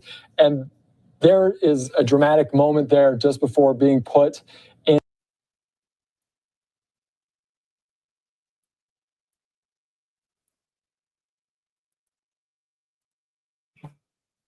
Now pay attention to this, y'all. I'm gonna show it to you again. Pay attention. She is wrapped up, mummified, gone. When she gets to the back of that ambulance, you see her hands go, hold the fuck up, y'all. The fuck is y'all doing? And she go to get up. Watch how fast they scurry her off into that van. From 6 days, 7 nights, Donnie Brasco, Wag the Dog, Volcano, a bunch of movies. And see how she comes out? Pay attention. From 6 days, 7 nights, Donnie Brasco. Right there is when her hands are going to start coming out. Right now, just pay attention. Her hands are going to start coming out right now, y'all. Pay attention to this shit right here. Let's go. Wag the Dog, Volcano, a bunch of movies. And there is a dramatic moment there just before being put into the ambulance to take to the hospital. That driver was identified as Hench. You can see we slowed it down a little bit for you as firefighters were trying to help this woman get the help that she needed from the hospital as she crashed into this house and the fire, like you heard just me say a little bit ago. No, she's not alive, ladies and gentlemen. She's not alive, ladies and gentlemen. She's not alive, ladies and gentlemen. I guess that's what she's trying to tell y'all. Yo, Mr. Executioner, salute. But we saw that she was alive. And pay attention to how they just rushed her into the back. But they had a funeral for her. So if she opened up and jumped up, clearly trying to get the thing off the bottom of her leg, to get off of that gurney, they threw her in the back of that shit.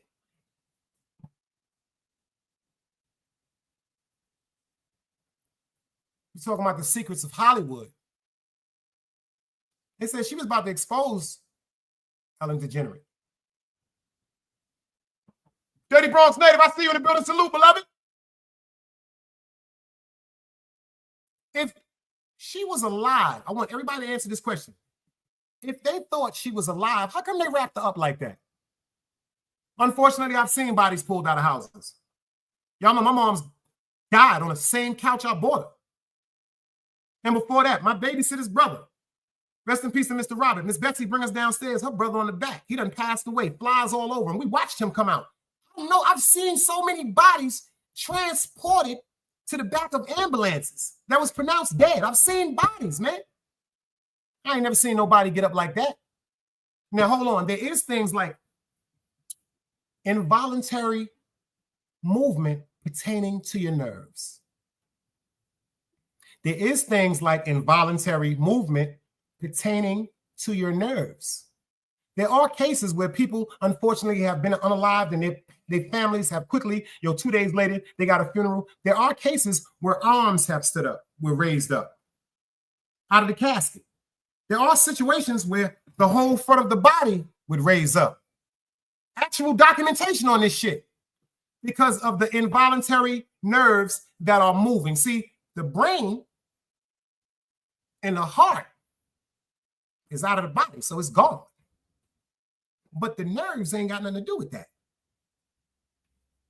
The nerves ain't got a goddamn thing to do with that. Your nerves, your neurological system don't got nothing to do with that. Once you are pronounced DOA, your body still has life pertaining to nerves.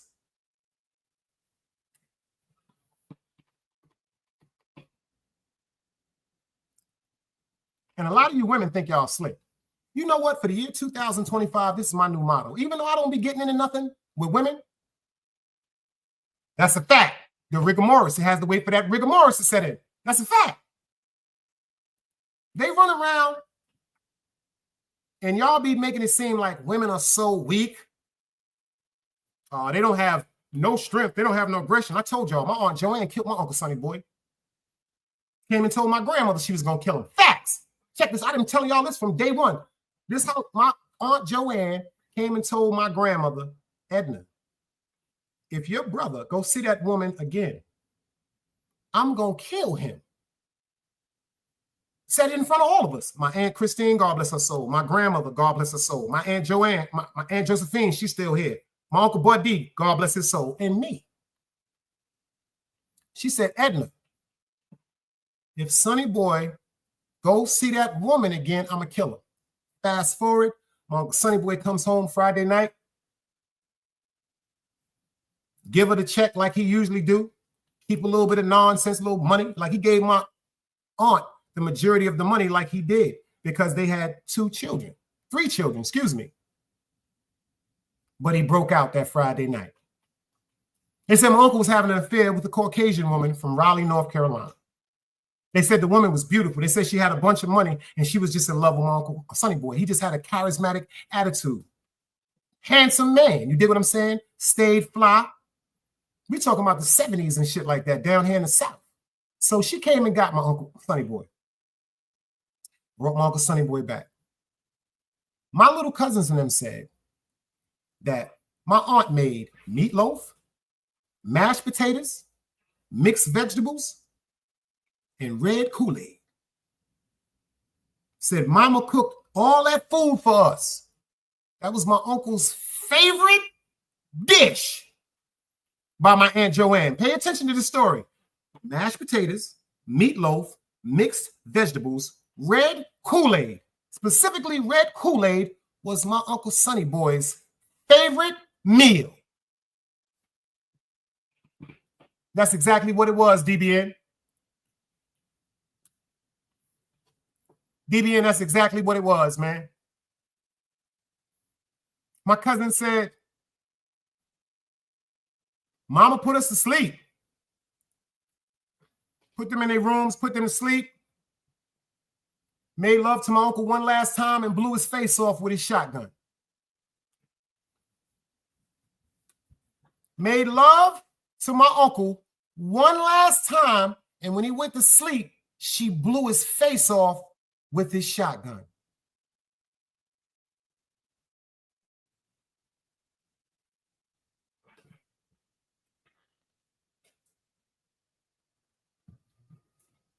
My aunt said that if she couldn't have him, nobody could.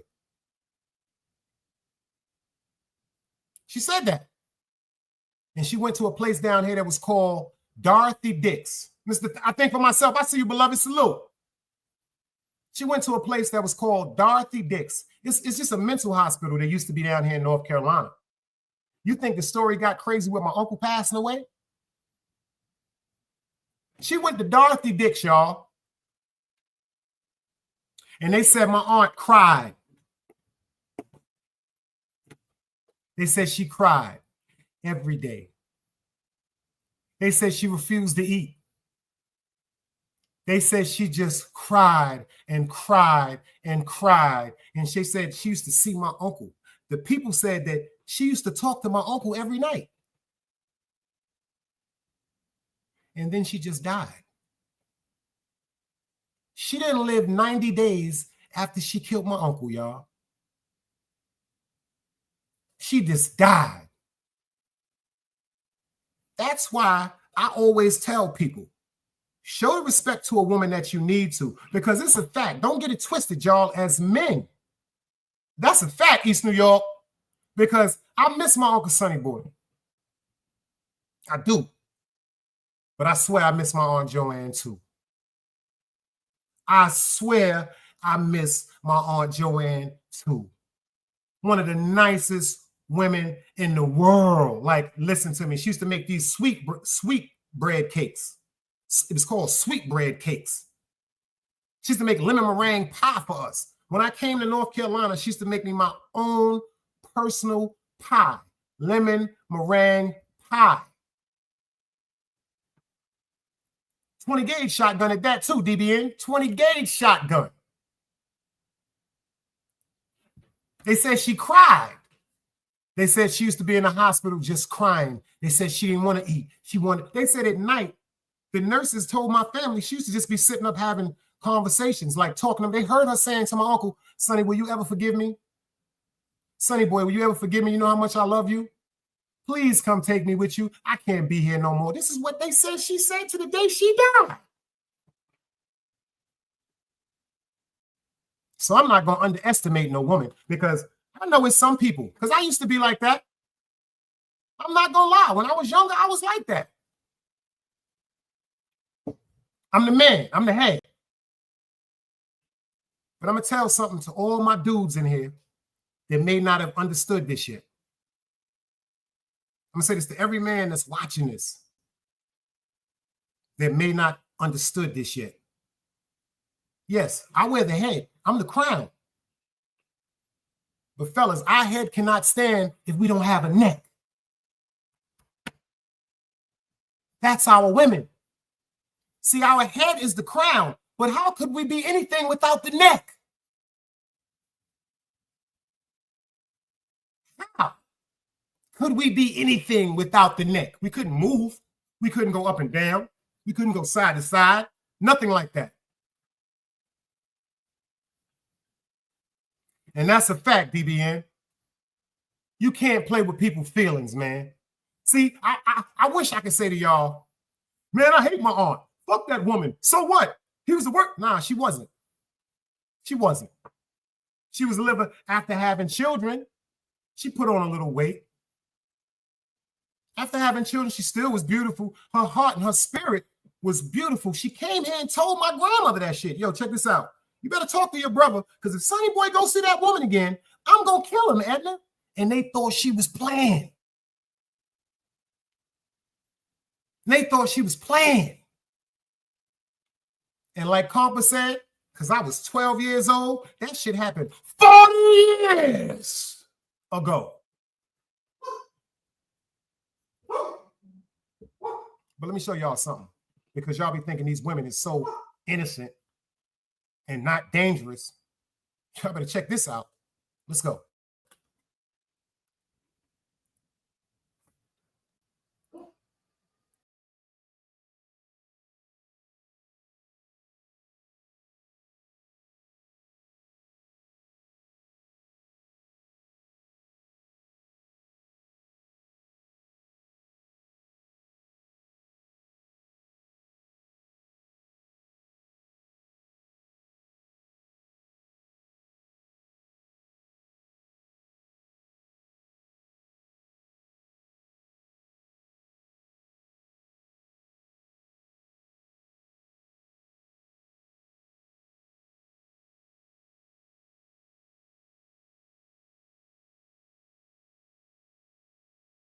Y'all pay attention to this video. Those are children. That's a fact. That's a fact. That's the fact, East New York. Let me explain something to you. I didn't even understand the dynamics of love at 12 years old. I didn't know nothing about no damn love. I know what my grandparents exemplified as love. I do know that. But as far as knowing the dynamics, loving someone, having somebody love, I was only 12. I ain't go through none of that yet. But my aunt loved that man, yo. And they said, what really made her snap? Can anybody tell me what made her snap? This is the crazy shit I'm about to tell y'all. Can anybody tell me what made her snap?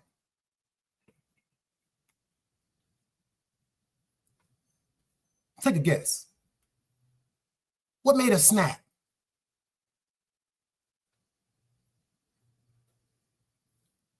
he was cheating on her with a white woman.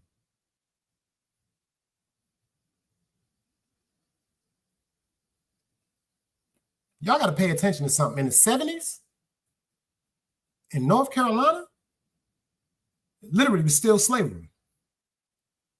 When I used to come down here as a little boy, I know what it is to go through a black exit. And this is the 70s. I know what it is to have to go to the back doors of restaurants because it was a hamburger spot down here. We had to go to the back while the white people got to walk in the front. So I didn't go through the racism like my grandfather or my great-grandmothers and nothing like that. But I've also experienced racism through my own eyes, not even noticing that I was going through racism. Because I always used to ask my grandfather and my grandmother, why do we got to walk around the whole building to go to a back door that's wooded with a slant that looks totally disgusting because it's in the alleyway of the back of their restaurant, but the front of the restaurant that's beautiful? Why we couldn't walk through that door? It's because we were black. I didn't understand this shit. It was a movie down here, man. It was a movie theater down here. I was a little boy. I always was smart. I could read. I remember the sign said, "No blacks allowed." And this is 1981.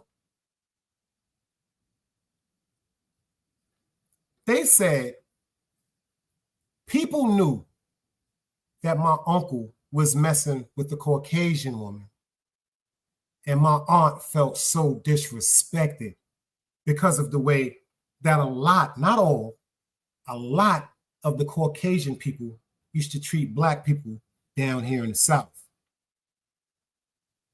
Emmanuel, I see you, beloved. He said, y'all don't recognize racism, but I do recognize ignorance. Because that's what I say today. I don't believe in racism. I believe in evil people. There's good and bad people. There's bad people and then there's good people. I don't believe in racism. I believe in a group of people that just want to be stubborn and stuck in their own way and don't want to accept change. But check this out with these little girls, what they did when they went to this smoke shop. These are babies, y'all. Check this out.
And she's so ignorant.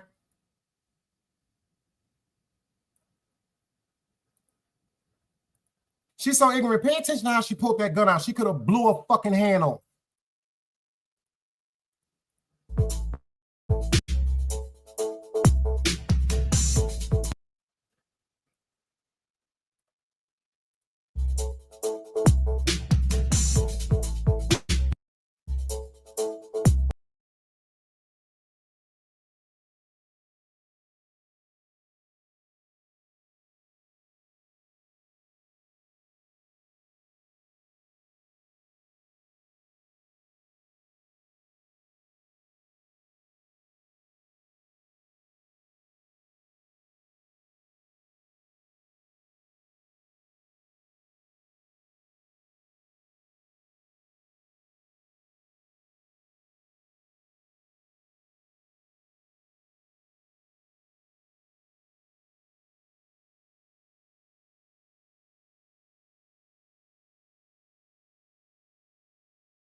DC, I see you in the building. He said, yo, Dice, did you see the video of the little kids stealing from Walgreens? They were all younger than 9 years old. You talking about the one where the little boys had a bunch of bags and they was threatening the people, talking about open the fucking door? Now you talking about DC? Because I did just see something where it was 3 little boys. They had these big ass bags. I couldn't tell where they was at, but the managers in the store had locked the doors. They was like, yo, you better come on and open this door. I'm gonna bust your ass. I'm gonna break this shit. I'm gonna break this shit. And they said, well, go ahead and break it. Yeah, that's the one. I saw it too. I saw it. Yo, you know what, East New York? I said the same thing. You run in there, no mask. You ran up in there with no mask. That's the smoke shot. But did you see how she pulled that gun out? It would have blew the fingers off her left hand. It blew the fingers off her left hand. He's just bad. Yo, what the fuck is going? No, excuse my language. Let me catch myself for a minute. What's really going on today with parents, man? I mean, it's so fucked up that little boys and little kids. Yeah, that's a fact. It's fucked up. What's going on? We got little girls doing shit like that now. What the fuck? They gonna grow up to be what? Queen Latifah in them and set it off? Who that was? Queen Latifah in them when they was babies? That was Jada Pinkett in them? Who gave that girl that big ass gun? Where'd she get that from? That's a fact, East New York. She pulled the gun out and put it on the top of. If that motherfucker would have went off, she'd have shot herself and blew her hand off. That's fact, yo, East New York. You know, great minds thinking, look, we from Brooklyn. I'm like, what who that was? Queen Latifah and them when they was young? Because the sad part about it is they showed no fear. They all knew they were on tape, but they showed no fear.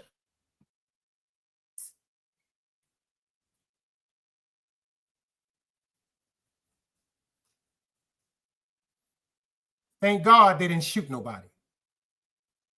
They only robbed them.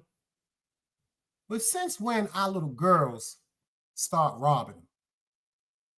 And Trax NYc, let me show you where you went and who you was fucking with when you was playing with niggas, thinking you could take all that money to motherfucking Queens. Let me show you who you was fucking with.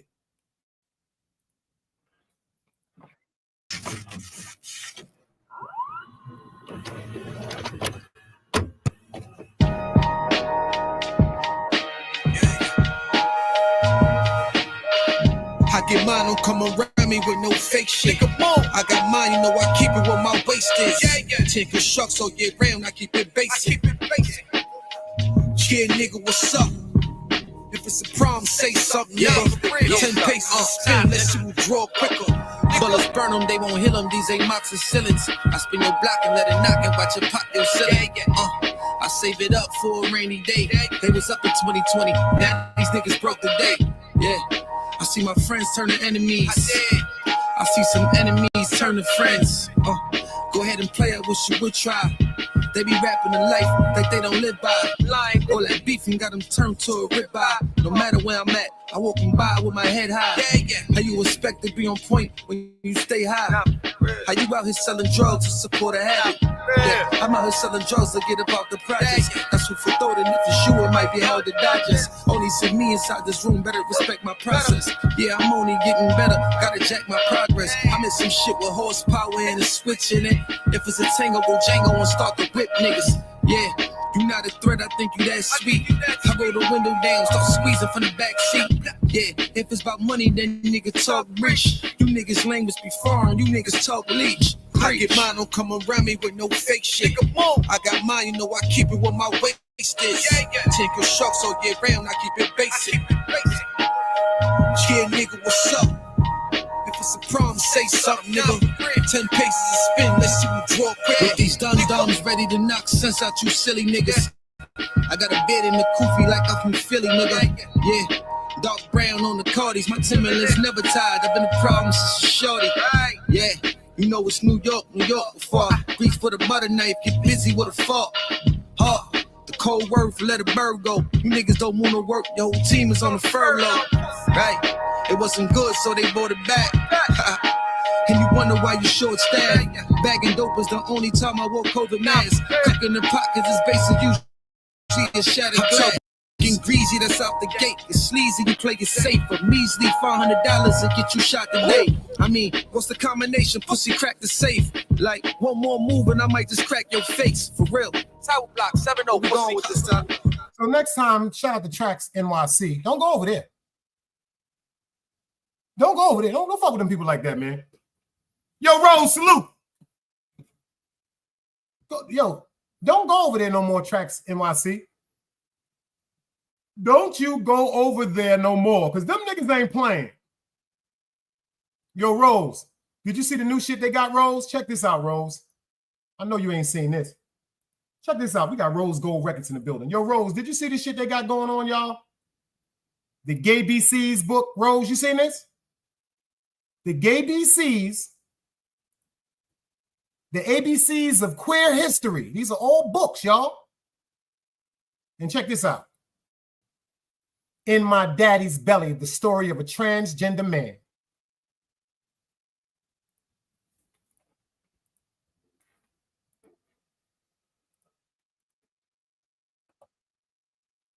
This shit is crazy. This shit is crazy. Yeah, that's Rose Gold Records, DC. And he said he's looking for applicants.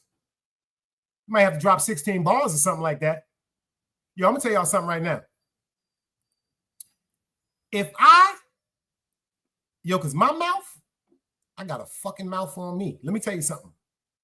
I got a mouth on me. Carnage, salute, baby. I see you. I got a mouth on me. And I don't know if a lot of y'all was here when I was the destructive Big Dice. Oh, I done ended niggas' careers on this motherfucker. Niggas just ain't give me my props. I ended niggas' careers on this motherfucker, yo. When it came to the verbal assault, yo, I ended niggas' careers. I got a line of them. Yo, I'm talking about ended niggas' careers. Straight up verbal. This is facts. They might not want to give me my props because, you know, I've been ranking since public school. Your mom's so fat she got hit by a B-46 and stood back up. Your mom's so fat she went to McDonald's and said, let me get 10 double cheeseburgers, 3 fish fillets, 22 Big Macs, 17 10 pieces, 33 milkshakes. Yo, kids, what y'all want? Yeah, I'm petty like that. I grew up ranking. A couple of niggas that play with me, oh, they got deep fried. I'm talking about Oreos, baby.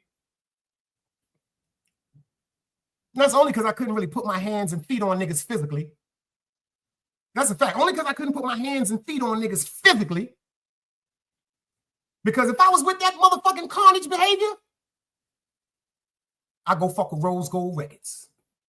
I ain't gonna front y'all. I go fuck with Rose Gold Records. Rose Gold bringing out people have not seen in 7 years, baby.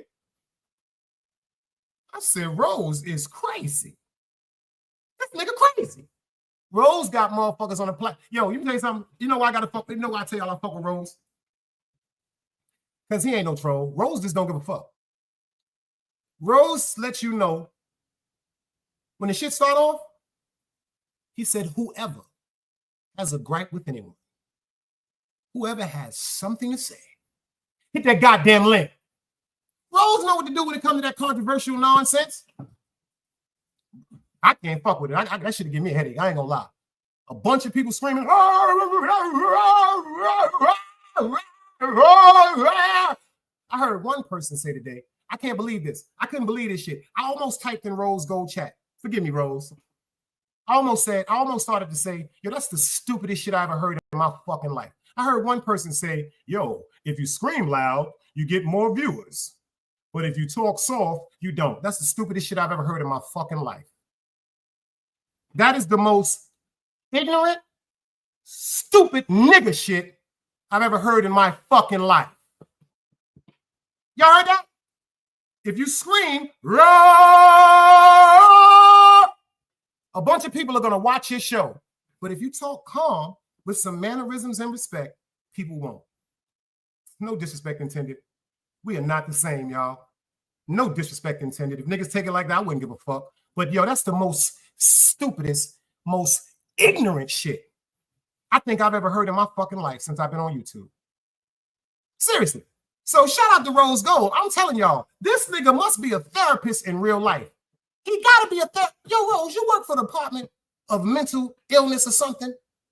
You work for social services because you have a tolerance that's out of this world. I gotta take my hat off to that shit, son. This nigga got a tolerance that's incredible. Yo, I've been in, Anyway, I'm giving Rose Gold too much goddamn promotion. Hold up, ho. Pause, y'all. I'm bugging the fuck out. Hold on, I'm bugging the fuck out. But if y'all want to get over to Rose Gold Records, go check my nigga out. You understand what I'm saying? I was on the platform. I fuck with him. I don't fuck with a bunch of people that be around him. I say that right now. I don't give a fuck how niggas take that shit. But I fuck with Rose. You know what I'm saying? I ain't gonna front. When certain people come around, I'm gone. I'm that nigga that when I go to a cookout, I'll be on the other side of the town. Like I got family members. I don't like how they look. I don't like how they look. I don't like how they smell. I don't like how they dress. I don't like how they eat food. I don't like how they drink beer. I don't like nothing about them. I don't like their eyebrows. I don't like their arms. I don't like their elbows. I just hate them. And when I see them, I go on the other side of the cookout because that keeps me where I'm supposed to be, at peace. Yo, Henny, I see you in the building. Yo, and Rose did some funny shit too. I almost laughed so hard. He said, how many niggas y'all can put your girl? I ain't got no fat girl. Yo, Rose is a funny. Yo, I'm talking about making me laugh. Now, if you can make me laugh, I gotta fuck with you.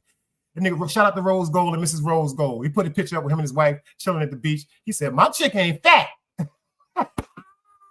He said, a lot of you niggas out here got double cheeseburgers. Ain't nothing wrong with a double cheeseburger, though. You know, some people, y'all must ain't never had no Andy's burger back in the days. You must ain't never had no Andy's hamburger back in the days. Or you must never had no triple cheeseburger smash burger. The buns is extra soft. The caramelized onions, the charness from the grill with the smoke hint is amazing. You know, so shout out to all the double cheeseburgers and triple cheeseburgers. You are appreciated, sisters. We love y'all too. You know what I'm saying? We love y'all too. Yo, Sheep, he said, the buns are buttery. Cold-blooded facts. Ain't nothing wrong with no double cheeseburger. Yo, Sheep, did you see this one, Sheep? I got to show this to you, man. DS1 Ross is in the boss. He in the building. Yo, Sheep, did you see this bullshit right here? I got to show you something, Sheep. Did you see this shit? The gay BCs. Yo, Sheep, you see the shit they're giving our kids? Look it up, y'all, if y'all think I just put this shit together and joking. $10.99, the gay BCs. Oh, that ain't it, Sheep. Check this one out. The ABCs of queer history. Yo, Sheep, I can't make this shit up, y'all. Yo, Sheep, Google this shit. Google this shit if you think I'm joking.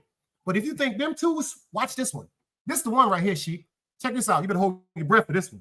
If you're eating, stop eating. If you're drinking water, I want you to stop water. Check this one out. Because pay attention. The first book is $10.99, the gay BCs. The second book, the price is going up. The ABCs of queer history. It's going up. But check this out. Check this one out. In My Daddy's Belly. In My Daddy's Belly, the story of a transgender man. Yo, Henny, this shit is incredibly crazy. This is the awareness we got to use these platforms for. Because like I said before, this is what I want everybody to do. If you have a streaming yard, if you have a platform, quote unquote, if you got a platform, if you just have Instagram where you don't have a platform, I want you to go to your local library. I'm serious about this. I want everybody to go to your local library and see how you pull your phone up to upload videos for Instagram or TikTok or YouTube or Facebook. I want you to pull that same phone out and I want you to go to the area and find these fucking corrupt books. And I want you to upload it. I want you to make this shit go viral. Because a lot of you content creators, no, you're not content creators. A lot of you dudes is running with my content anyway. See, I started something that y'all didn't catch. I told y'all, I started something that they ain't catching. I'm starting to see it. A lot of niggas that swear to God they can't help me, can't stand me. I noticed, ironically, a lot of the shit I'm talking about, niggas are starting to put in their titles. I'm talking about, they're not even disguising it. They're like, fuck that. I'm taking this shit. But you see the difference between me and a bunch of people? Articulation. I don't talk like a Buddha did the hamburger, bank for the mustard, catfish oil. I said that earlier, Carnage. They're trying to mold our young nation because you pay attention. The impressionable ages, 3 to 10. When we are, first of all, the first thing that you're exposed to as a baby, they have infant to toddler, gay pride clothing in all the Walmarts. So if everything that you were shown, you see what? Check it out, Sheep. Check it out, Henny. When we was growing up, we emulated the gangsters, the drug dealers. We emulated them. We trusted their word because we were all products of our environment. Shout out to Sheep Stay Sleep. He said something earlier, and I don't know if he saw it in the chat.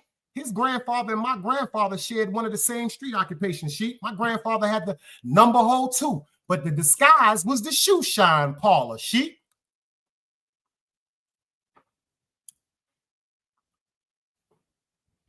And the pimps. And we followed them, admired them, and looked up to them because we were at our impressionable ages. That's a fact, DS1. My grandfather named Big Tiny, baby. Shoe shine parlor in the back, ran numbers. Mr. Earl, every time it was like a little shoe that needed a lift or a tax. You remember back in the days, y'all? Let me see how far y'all went back. Drip, I see you. I was the only one. You remember when everybody, back in the days when everybody used to get the taps on their shoes? I had taps on everything. I had silver metal taps on everything. When we used to walk, we used to go clack, clack, clack, clack, clack, clack, clack. Remember that? I might be going too far back. But see, I had taps on the bottom of my British Walkers. You heard me, Sheep? I had taps on the bottom of my British Walkers. My mother put taps on the bottom of my British Walkers and my Playboys. You know why? Because they was too fucking expensive to be ran down like that. See, I come from the era when my parents was quote unquote dressing us. You know, we try to be slick. Your mom going outside. Okay, remember we try to be slick and put on them British Walkers or them Clarks or them Wallabies? My mother said, where the fuck do you think you going with that shit?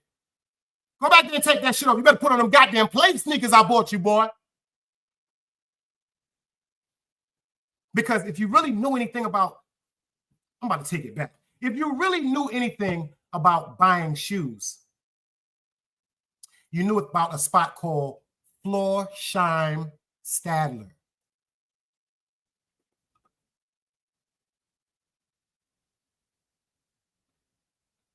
Am I going back too far?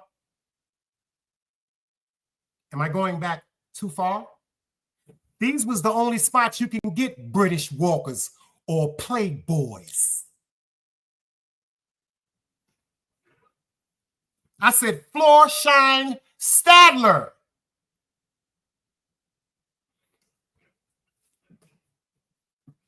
I think I went back too far. She said, was that on Pickens Avenue? The one my mother used to take me to is because it was close to her job, was on 47th and 5th Avenue. That's a fact. My mother worked for Saks Fifth Avenue. My mother said, yo, check this out. My mother said, if I don't got it, he gonna have it. I be telling you, think I'm joking. I'll show y'all this picture again. I was fly from a baby. Look at that suit. Pay attention to that get up.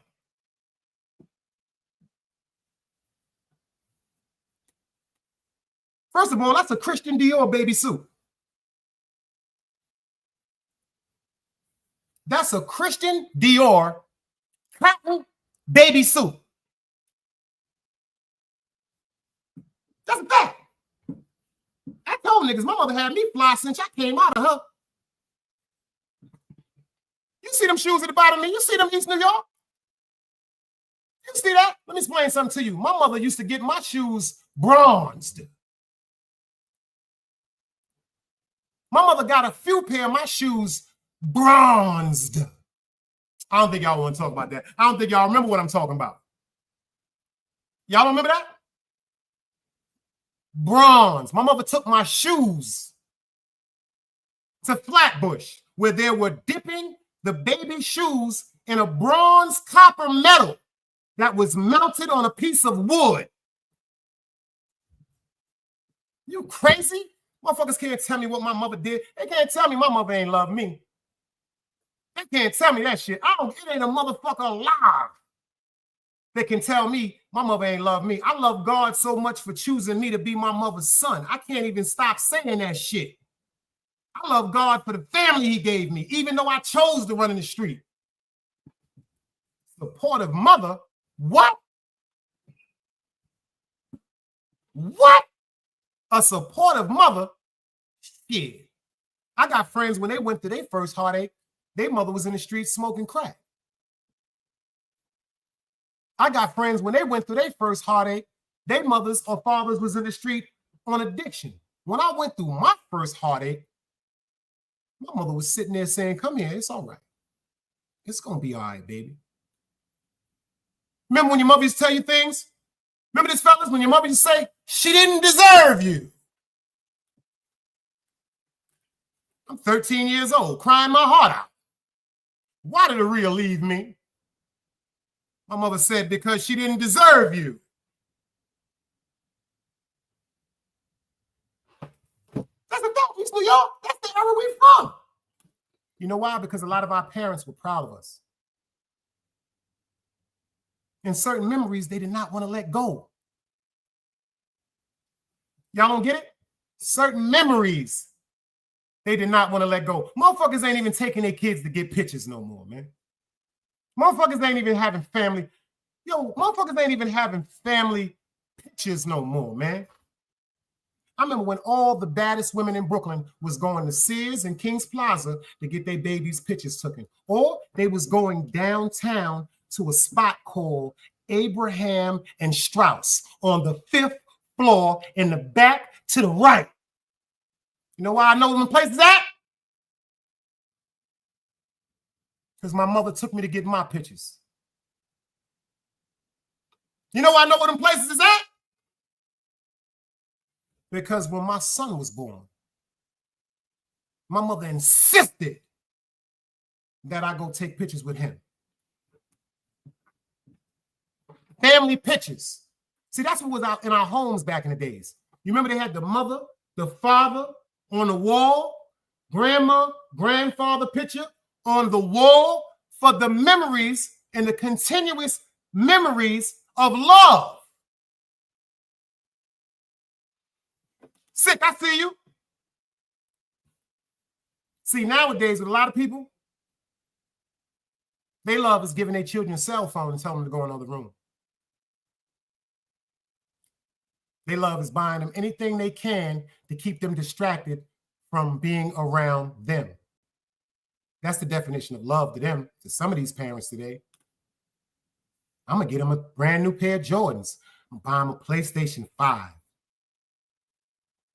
I'm going to give them anything and everything to keep them the fuck away from me because I need some time.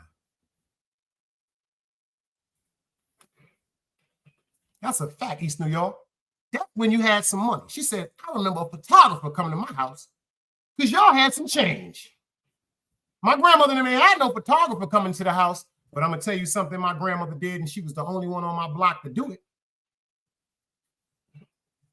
Y'all ready for this? Is y'all ready for this?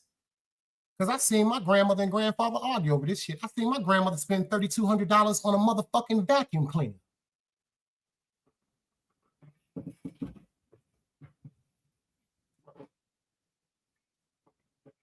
In 85. In 85, I watched her spend goddamn $4,000 on a vacuum cleaner. The shit was called Kirby. The shit was called Kirby because it wasn't a regular vacuum cleaner. This vacuum cleaner came with its own shampoo. Am I lying, Mr. I think for myself? Am I lying?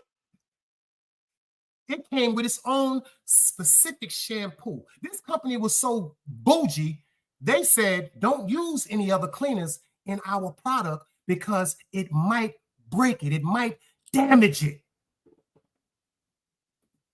My grandfather damn near went crazy. He went crazy. Let me tell you something. This nigga went crazy. This nigga went crazy. But if you check that picture out, my grandmother got on Cohen optical glasses right there. Those are Cohen optical glasses, diamond earrings, and she got a pearl necklace around her motherfucking neck. And if you pay attention to the look in my grandfather's face, that was in the Cotton Club in Harlem. They went to see what's his name? Count Basie and Duke Ellington. I always used to talk to my grandfather about this. My grandfather was from Brooklyn. He was in the Cotton Club. That was a no-no. And he had a look on his eyes. I wish a nigga would fuck with us. You see that look on his face? But my grandmother, Edna McLeod, Edna McLeod, she said, but Fred, guess what? You know why I bought it? Because it had the portable thing to do the inside of the car. It came with a portable handheld miniature vacuum cleaner, a handheld one that he could took outside to the car. They might have fought for 2 months over that bullshit. The legendary Cotton Club. That's a fact, Carnage. And back in the days, that was a no-no. A Brooklyn nigga in Harlem like that? I'm talking about the 50s. That's 51, 1951. Duke Ellington and Count Basie. Now, y'all know I've been showing y'all these crazy clips because ever since the viral video that's going around with the young man that refused to get out of his car because the police pulled him out. Police asked him to come out. He said he didn't have no license, suspended license, driving with no seatbelt, Rambo knife in the car. For some reason, it's like everybody now wants to advocate this so-called dumb law and be combative to police instead of being compliant. Let's check what happened out here. Let's go.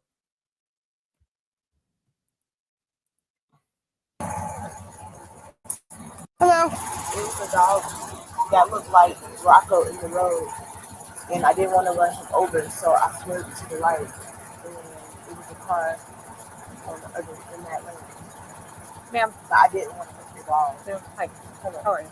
Do you have a driver's license and insurance on you? Yes. Okay.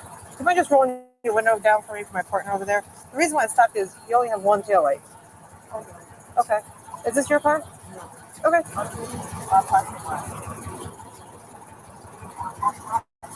My parking lot.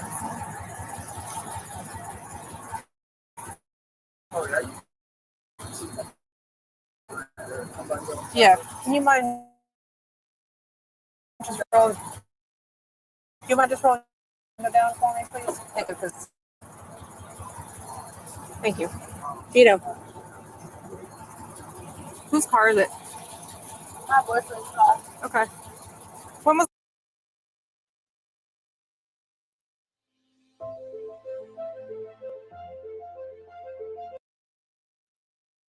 the time you smoked marijuana in the car?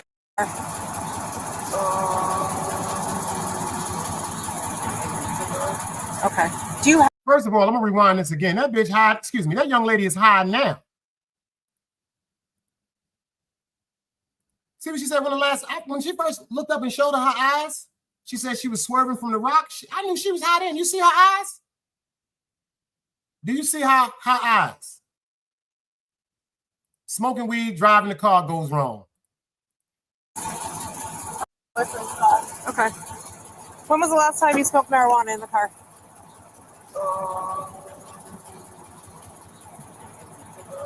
Okay. Do you have a medical marijuana card? No. Okay. I don't smoke. Okay. Is there any marijuana in the car right now? Because I can smell it. Okay. All right. Just hang tight here with my partner, all right? What is that right there? Roaches? but that's why we smell properly. Do you mind just handing me that roach, please? Appreciate it. Thank you. I'll be right back. Oh, those are the tail lights. Can I have your phone? Look at the. All right, 2006 Dodge Ram. All right. Thank you. Appreciate it.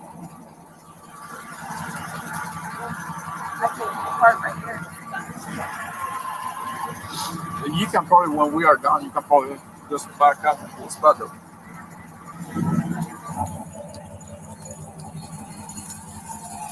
All right, can you do me a favor? Can you just shut off your car for me? I'm just gonna have you step out real quick, okay? Anything else in the car that you want to tell me about? No. And why is she riding around looking like So we're Little gonna search Red the vehicle Riding now Goddamn based on the Hood? odor that I'm getting and the fact that you had a bird blunt right there. You can't search Okay, my vehicle. I absolutely can, and I am going to. So I'm gonna have you. You see how high she is? Before we go any further, do y'all see how high she is? Y'all see my eyes, right? I ain't smoked bud since Thursday. I got a half a split. I ain't smoked no bud since Thursday. I don't believe I ain't stressed. I don't believe I ain't going through no withdrawal. I don't believe I'm not having an anxiety attack. Do you see her eyes? And you heard how she slurred her whole sentence. You don't have the right to search my car. Mr. I think for myself said some real deep shit. He said, that's what the so-called hood say. We don't fuck with the police. So here's my question. Who y'all gonna call if someone comes and steals the car? Fire department dummies. He said, we are all called Negroes, but dumb Negroes, I call them no-gros. No, I call them niggas. I ain't gonna front, I call them niggas. Because my definition of a nigga has nothing to do with a black person. Niggas come in all ethnicities, baby. White, black, Chinese, tall, fat, skinny, double, whatever you call it. A nigger is a mentality when I think that a motherfucker feels as though he deserves something or he's entitled to something just because he or she is there. That's the nigger. That's a nigga. Yo, why I can't take a motherfucking soda out the store? You didn't say nothing to him when he stole a soda out the store. Why'd you pull me over for speeding? Everybody is speeding out here on the road. Those are nigger statements. When you think you're entitled to something just because, let's go.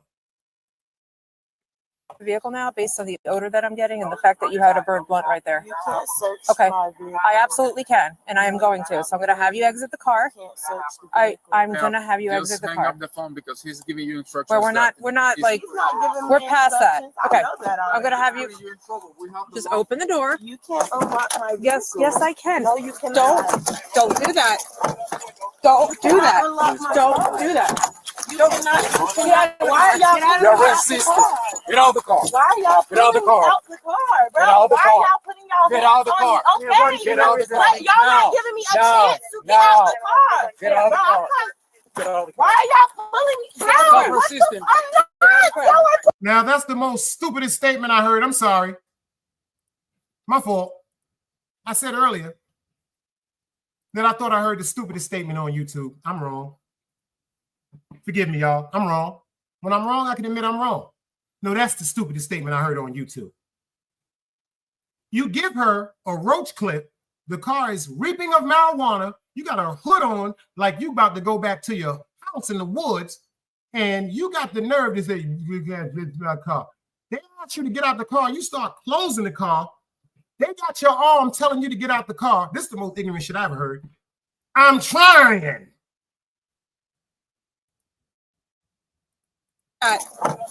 Don't do that. Unlock my Don't car. do that.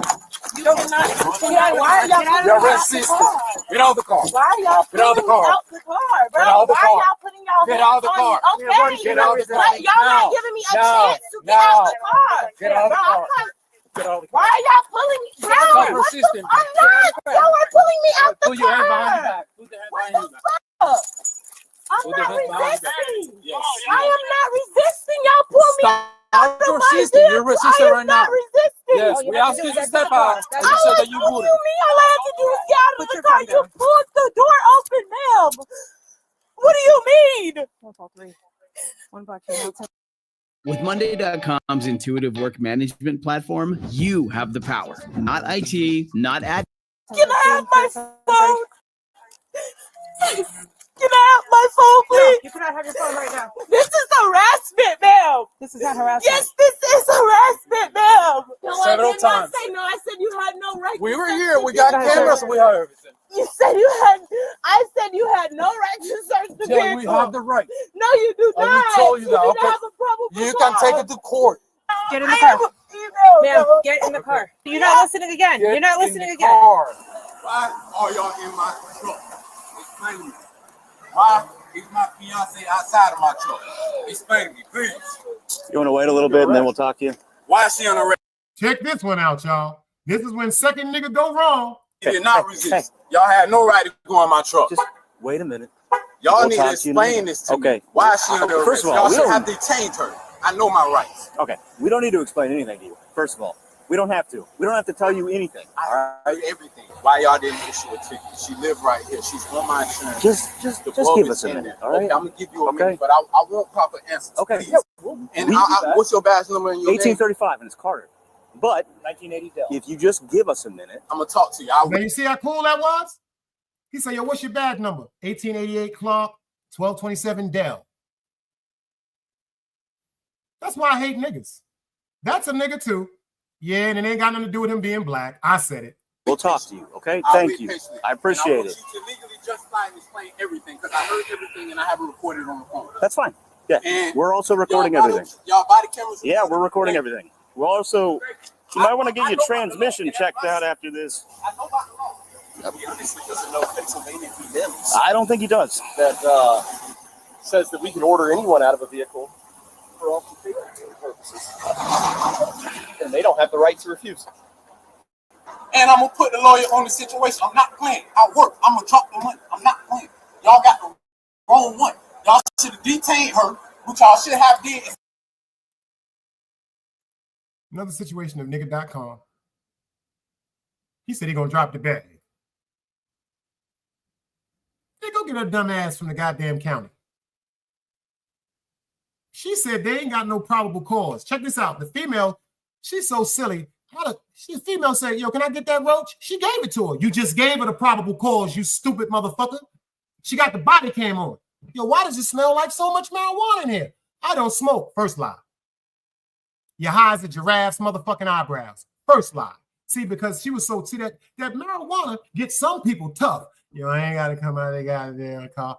When they put her ass in them cuffs, she said, ma'am, stop, ma'am, I'm a female. Fuck all that bullshit. That shit goes out the window, too. She said, would you mind passing me that roach? That's the probable fucking cause. Stupid, ignorant dummy. You don't have no probable cause. You don't have no probable cause to search my car. Yes. Everywhere across the world, New York, down here, everywhere across the world, if a police officer pulls you over, especially, but check what they said to her first. Do you have, pay attention, do you have a medical marijuana license? You got a medical marijuana license? Oh, that would have stopped, that conversation would have stopped right there. I don't smoke. Hey, you do me a favor and pass me that roach? Yeah. Like she thought the cop wanted to pull on that shit. Yo, let me hit that. Stupid monkey dog face. That's the probable cause.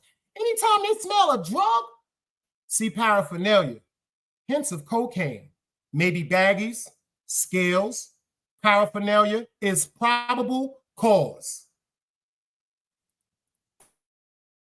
Pull her out. Y'all talk to her. Y'all don't unlock no fucking trunk and pull her out. Come on, y'all just violated her rights. Stop playing, bro. No, all of them. What's your badge number? What's your badge 1650. 1650. Hughes. Okay, she was stopped for traffic violation. She had weed in the car. That gives us the right to search the car. Also, Supreme Court case Pennsylvania v. Mims gives us the right to remove anyone from a vehicle for officer safety purposes. You cannot refuse. If you refuse, it's obstruction. Okay, so Supreme Court case says we're allowed to do that. And there was weed in the car. That's why the car is being searched. Did you explain that to her? because I heard her asking you and you didn't explain that to her. Which y'all, I wasn't here for the traffic stop. I'm just explaining to you what I was told when I got here by the officers. On the body cam footage, it'll show they proceeded to unlock the truck instead of explaining it to her. Someone who unknowingly don't know the law. Well, I was told was that she was on the phone with you, right? And they asked her to step out because there was marijuana in the car, and you told her on the phone no. They ain't say nothing about marijuana. They ain't say nothing about it. Well, then how did they not? Because she handed them the roach. Why did they forcibly take her out of the car? Because she refused to get out on her own. Because she refused. Yo, did y'all see his face when he said, "We heard that you told her don't get out the car"? Check his face out, y'all. Check his face out. Was that she was on the phone with you, right? And they asked her to step out because there was marijuana in the car, and you told her on the phone no. They ain't say nothing about marijuana. They ain't say nothing about it. Well, then how did they not? Because she handed them the roach. Why did they forcibly take her out of the car? Because she refused to get out on her own. Because she refused to get Yep, out. that's obstruction. So they opened the car. Yes. And they took her out. Yes. Because she refused. Yes. Everything Supreme. Yes. Will play back on the case body law says we're allowed to do that. Pennsylvania v. Mims. Case law says y'all allowed to yes, do sir. That. And body camera will show everything. Yes, it will. That's a lawsuit. Y'all do know that, right? That's fine, buddy. Do what you need to do, but yes. So when I tried to open your door, you almost shut the door on my hand several times to where my partner felt it unsafe. Don't start that crying now, doo-doo head. She got the doo-doo head look on her now. Take the doo-doo head look, y'all. That's fine, buddy. Do what you need to do, but yes. So when I tried to open your door, you almost shut the door on my hand several times to where my partner felt it unsafe for you to no longer sit in that truck because we don't know what you were up to. I absolutely had a right to search your vehicle, and I explained to you why. And you still acted that way. I don't know why you just didn't exit the vehicle. We would have been done by now. Did you give me the opportunity? Yes, I did, ma'am. That's rights. not true. I gave you every opportunity to get out of that car. Okay, I'm not going to argue with you. All right, just hang tight for a minute. The suspect was. It was all good just a week ago. Appreciate that too, DC. He said your dad's got the best content in the sector, but I do gotta inform you, I'm not dog sector. I'm not dirty sector. I've been switched over grown folk sector. I started that. Shout out to my guy Zeke Black, the Godfather. But I just turned it over to the Malcolm Jamal Warner sector. My sector is the Malcolm Jamal Warner sector. Let me give you some game right quick, DC. I fuck with you, so I'm gonna take time out to give you some game. I'm going to exemplify intelligence over ignorance to the finest that I can, and I'm dead from the fucking street. This corner right here, crack, heroin, marijuana, all my goddamn life until I sold heroin and weed on this motherfucking corner to the day I left. Literally, to the day I left. I left the block, hit niggas with some work, say I see y'all niggas tomorrow, and left. A lot of people I left with work in New York. That's why they love me to this day. That's why I be laughing when niggas be talking that shit. Let me tell you something. I left people, I'm talking about straight. And niggas started calling me, yo, Dice, when you coming to get this money? I ain't coming back. So what you want me to do? Western Union this money, OG? This is the era I'm talking about. Western Union, $15 every $100 you sent? Or you had to have a what? What you had to do if you didn't have your ID? You had to have a security question. You know what I mean? Niggas like, yo, Dice, where I'm gonna send this money to? You're gonna send it to yourself. What you mean, Dice? You said you ain't coming back. What am I gonna do with your money? That was my way of telling my niggas that were so loyal to me, thank you, man. Thank you for not setting me up. Thank you for honoring me. Thank you for staying in command. Thank you for not trying to get me robbed or killed. Thank you for not putting the police on me. Thank you for when I needed y'all to be out there on that block to catch that fucking traffic when y'all was there. That's yours. Thank you. What they say, a separation, like if you've been working at a company for a certain amount of years, and unfortunately, if the company has to sell out, they give you separation pay. You dig? You know, like if the company sells somewhere else, and to the great employees that's been there, it's something called separation pay. And then the gangsters taught me that when I was young. You be good to the motherfuckers that's good to you. You be extremely appreciative of the people that get out on them corners and risk their motherfucking lives with you. Get out on them corners and bang them motherfucking guns with you. And get out on them corners and make sure that they want you just safe. 5 niggas, I left with over 10,000 in work. So it was like roughly about 57, 60,000 I left in New York. All facts. And them niggas to this day, except one, unfortunately, rest in peace to my nigga Beanie, got stabbed in the chest by his baby mother and died. Everybody else still getting money. Everybody else, every time I go to the town, niggas be like, yo, that's who started it. I started Hayes on Utica Avenue. Me. No one else. I had the juice bar right across the street next to Ianna's. I was selling 50s of Hayes and 20s of chocolate in 96. In 95. I'm talking about when it was a charge to sell weed. It ain't like now in New York when you can have up to a QP on you in the street. It ain't like in New York where you can have up to pounds in your house now. No, it ain't like that. My little nigga been selling motherfucking bags all his life. He don't sell weed. He give you the weed free. He give you the weed free. He said, yo, check this out. I said, nigga, what you mean? He said, yo, Dice, I sell my bags because it's my design. I'm telling niggas, yo, I want 50 or 8, 60 or 8 because this is my design. This is my strain. He said, but the weed is free, Dice. The weed is free. He said, niggas can't take me to jail for selling bags. Because you can gift up to 2 ounces, 3 ounces in New York. You can gift, meaning you can give somebody a QP. Police catch him with the QP. My man just gave that to me. All right, cool. So you can gift up the 8ths. Official check, official chunky black. That 20s of that Tyson weed, I was there for that. I must think for myself. I keep telling people it was a woman that ran all them Tyson spots. It was a woman, not a man. I got one more part for the show I want y'all to check out before we get out of here. This one kind of like put me in a different mood because of the way I feel for my mother. This one right here put me in a different mood because I'm about to show you a story of a young man that unfortunately unalived his own mother.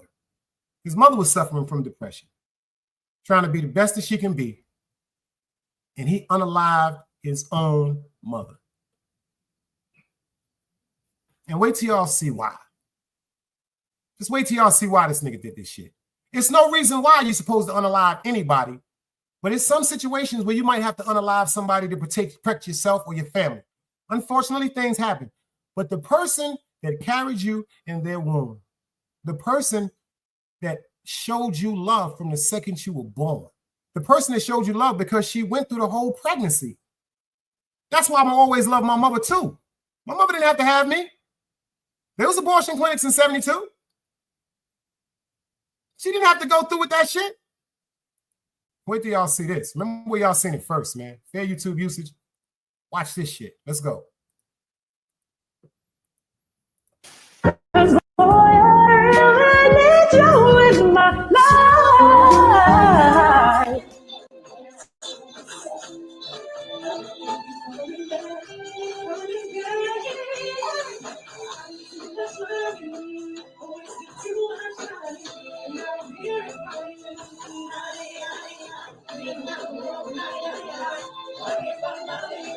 She's had a lot of confidence issues in the beginning. She had lost, 100 pounds. She got a new boyfriend. She's really, really happy. It seemed like things were just turning around for her, and this happens.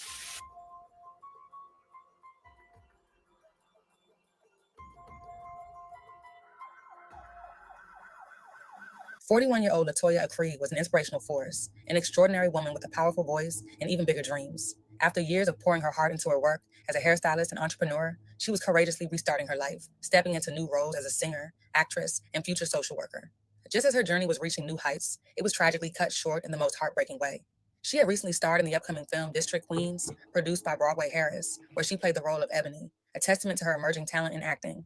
At the same time, she was the lead singer for the True Soul Band, led by Mr. Caesar Roy III, where her voice and stage presence lit up every performance.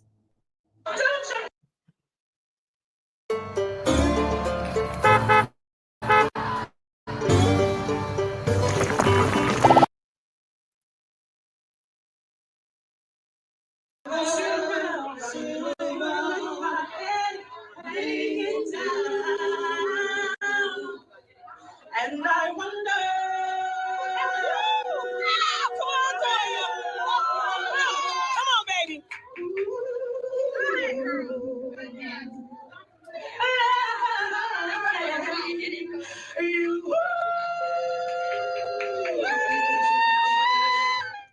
LaToya was indeed a nurturer. She was the very essence of a loving single mother who cherished her children deeply and fiercely protected them.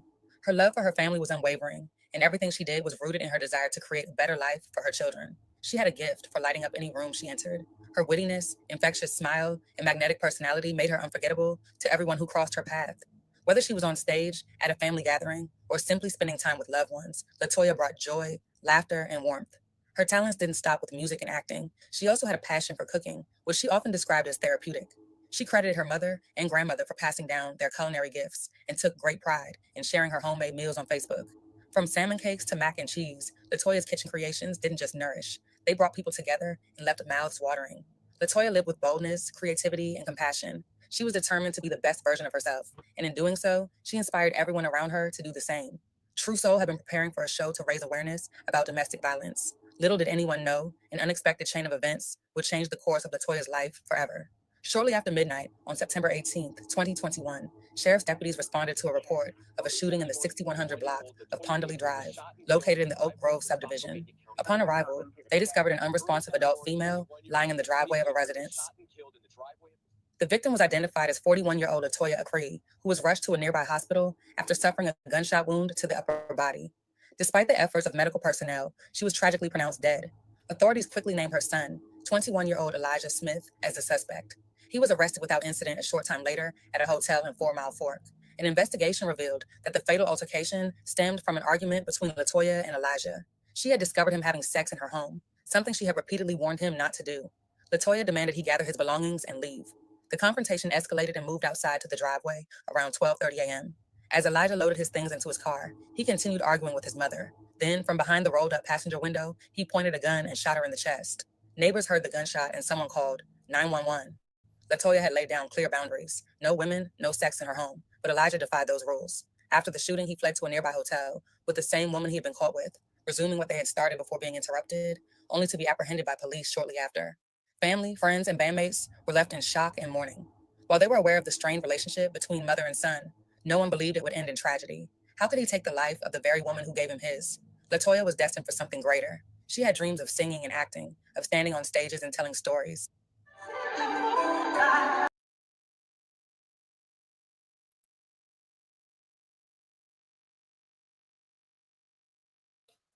Facts, DC, her son. You see what DBM said? Yo, how do you even muster, how can you muster that thought? How could that thought even run through your head? Subconsciously, unconsciously? How can that thought run through your head? You kill your moms because she caught you in the house with a girl having sex. Everybody mother caught him in the house with a girl having sex. That was a boy. I did. I've been caught. Because she said, my mother said, this ain't no motherfucking hotel. And she said, your little stupid ass shouldn't even be doing no shit like that. You should be trying to go to school. Your mom's caught you in a bed with a girl like any other mother did. I've been thrown out my house. No, I'm lying. I made a decision that got me put out my house. My mother found some drugs, flushed it down the motherfucking toilet. I said, what you doing? La, la, la, la, la. All of it wasn't even mine. She said, this is my house. She said, I'm tired of having the same conversation with you. She said, since you think you're grown, put my keys on the table. Put my keys on the table. James, salute. I'm going to say, go ahead and put them keys on the table, and just sat on the bed and act like I wasn't even standing there. And my stupid ass took the key off the ring and put it on her table. And went to my girlfriend's house. Because I swear to God, they said she loved me. That's the same one I was telling y'all about that I wound up shooting at her baby father. Remember, I went to the crib, the baby father was there? Because you couldn't tell me nothing. See, that's the part that a lot of mothers don't understand, so I'm going to give you some game. Once your son starts being sexually active,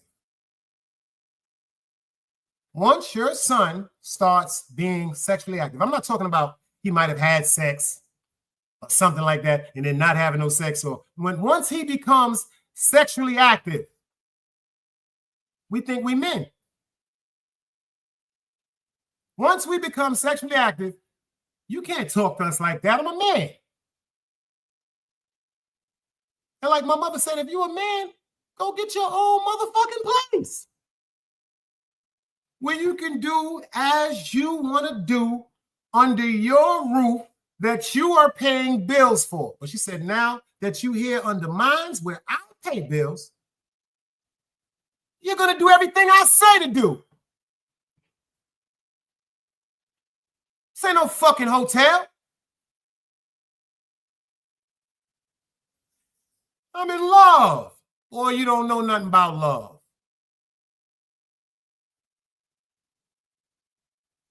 And I left. She told him, yo, pack your stuff up. I'm tired of talking to you, man. Yo, get up out of here, man. I don't give a fuck where you, where I'm going to go, Ma? I don't give a fuck where you go. But you got to leave here.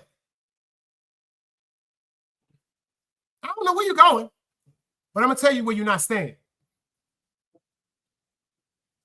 One of the best things my mother ever did.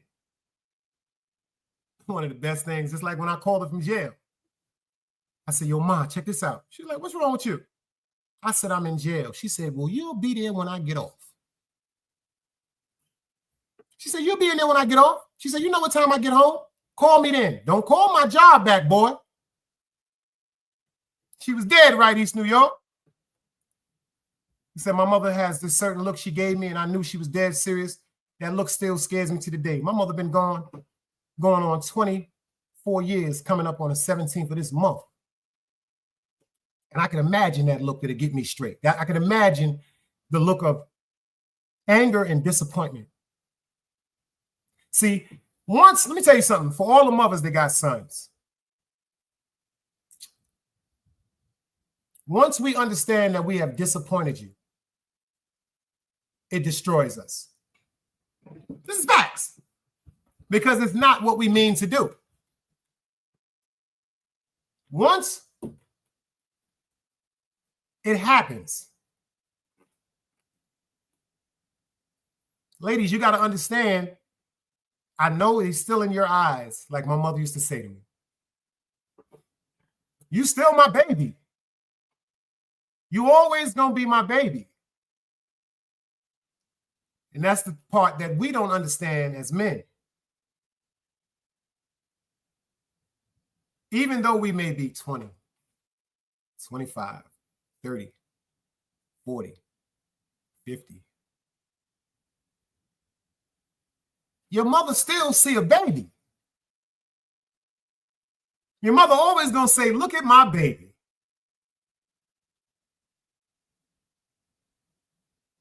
Because a lot of mothers don't want their babies to grow up. Or a lot of mothers, they get worried when their son don't need them no more, especially financially. I remember the conversations I had with my mother. I didn't raise you like that. You're too smart. Why won't you go back to school? I used to be like, I know everything I need to know. Boy, go back to school. She used to tell me, the brain that you have will surpass any money that you could ever get selling drugs if you apply it correctly. I never paid attention.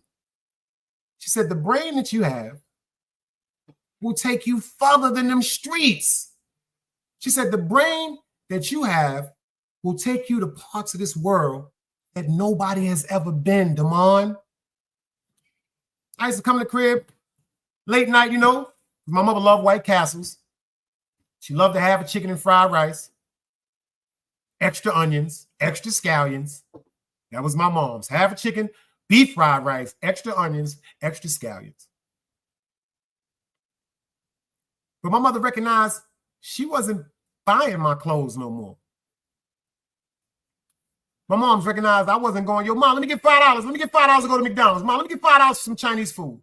Because back then, with $5, you could feed your goddamn family with $5 at the Chinese restaurant. A half a chicken and fried rice was like $2.75, $3. City Bam, I see you. Salute, beloved.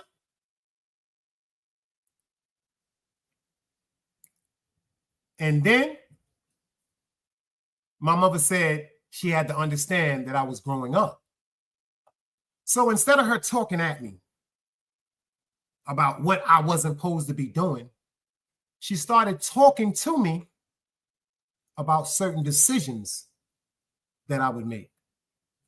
Like she said, you already got your mind made up. She said, I can't stop you. She said, I got to go to work. You're going to be outside. I can't be around you at all times.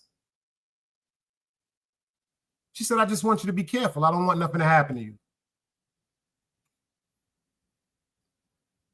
But she understood that I became a man. She understood that. And when I had my son, I never forget, my son was always with me on the weekends. And one morning, it was a Saturday morning, I got my son that Friday night. I took him to IHOP, came home, and I had a party to take my son to the next day because I took him to the kids' S&Ds on Rockaway Avenue in Canarsie. They had a big kids S&Ds because S&Ds on Pickens Avenue was for us, but they had an S&Ds kids on Rockaway Avenue. Took my son. I bought him a North Face jacket, and I bought him a powder blue North Face jacket and a powder blue, I'll never forget, Rockefeller suit. It came in a box. It was a sweater, a blue sweater with an RW Rockaway and a pair of khakis that came with it. I bought him a pair of Timbs. And the next morning, my mother said, she came downstairs in my apartment, and she was like, I'm about to take him with me. I said, take him with you where? I said, you can't take him nowhere. I got plans for him. She was like, no, I was going to take him with me to King's Plaza. I said, yo, Ma, check this out. I'm taking him to a birthday party. And I said, I need you to start doing something. She was like, what? I said, you need to start talking to me about what you plan on doing with him. I know he's your grandson, but that's my son. I know he's your grandson, but that's my son. And that day, my mother told my cousin Edna Earl, may she rest in peace. That's when she no longer feared if I was going to be all right in this world. She told my cousin. My cousin told me about that story. I said, what did you know? She's like, yo, your mother said one day she came downstairs to get Devon, and you had to correct her because you already had plans. And I was like, what? She said, your mother was so happy that you did that. I couldn't understand. She said, boy, your mother was so happy. She said, because she finally understood that you were a man.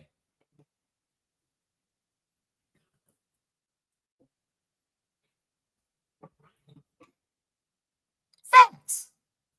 Facts. So to that young man that's in jail, I hope he gets all the help he needs because that's not normal. That's an abnormality. That is not normal behavior. That is not normal behavior, ladies and gentlemen. It should never be looked upon as normal behavior. Disrespecting your mother, disrespecting your father. Honor thy mother and father. What's the rest of that saying, y'all? If you honor thy mother and thy father, they say your days will be longer on this earth. If you honor thy mother and thy father, your days should be longer on this earth. You got to honor them. See, I've always honored my mother. Always honored my mother. It's a fact. Always honored my mother and father. Even when my pops was getting high and I lost admiration, I always honored him. I'm like, that's my pops. When niggas was talking about, yo, your pops out there getting, I wish you would do something to him. I wish you would do something to my pops. Nah, son, your pops came through the block. He was bugging out. He took la. I wish you would do something to my father, man. Even though at that particular time, I guess because we weren't talking, he might not have understood how much I appreciated and loved him. I was just confused. Out of all the things he told me to do, stay away from that coke. Stay away from that crack. Ain't nothing wrong with a little bit of herb, boy. And to watch one of my superheroes fall because of crack cocaine, it makes a little respect just dwindle. But that's still my father. And if anybody would have did anything to my father, I promise you I'd have did something very vicious to them. My grandmother and grandfather, I still honor them to this day. I still honor them to this day. My grandmother told me, baby, even when I'm gone, far away in heaven, she said, I'm still going to be preparing and I'm still going to be around you.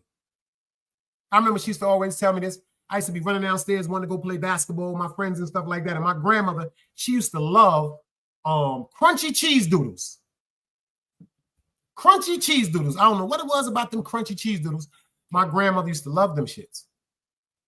Not the puffy cheese doodles, the crunchy cheese doodles. And there was a few times where I would be coming downstairs because, like I said, as a child, because this is what I was raised into, I didn't understand how special and important my parents and grandparents were. Great grandson, I see you 2 hours all the way up, Slody. My grandmother and grandfather was the first Black people on Utica between Park and Prospect to buy their own home. Utica Avenue was full of people from Greece, people from Italy, people from Russia.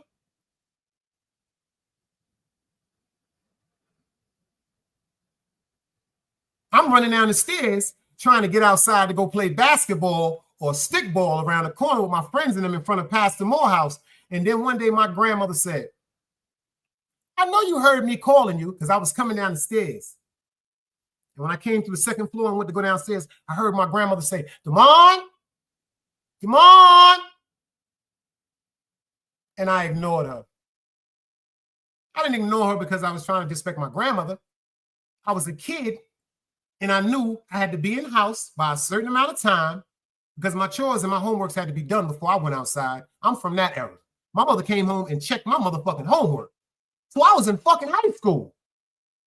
When I got out of junior high school, she stopped checking my homework.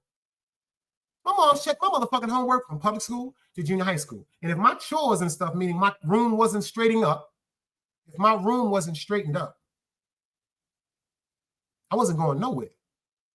So when I finally do to get to go outside, I'm not understanding my grandmother needed me. And boy, when I came back home that night, she was sitting right in front of the building. She said, you ain't hear me calling you, Damon?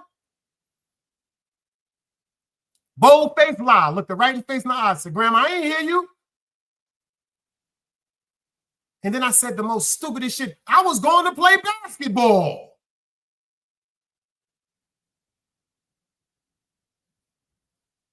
So my grandmother said, if you didn't hear me, how you know when I was calling you? You have the right to remain silent. Anything you say can and will be used against you in the court of your grandmother's law. She said, hold up. You didn't hear me? So why are you telling me you was going to play basketball, Damon?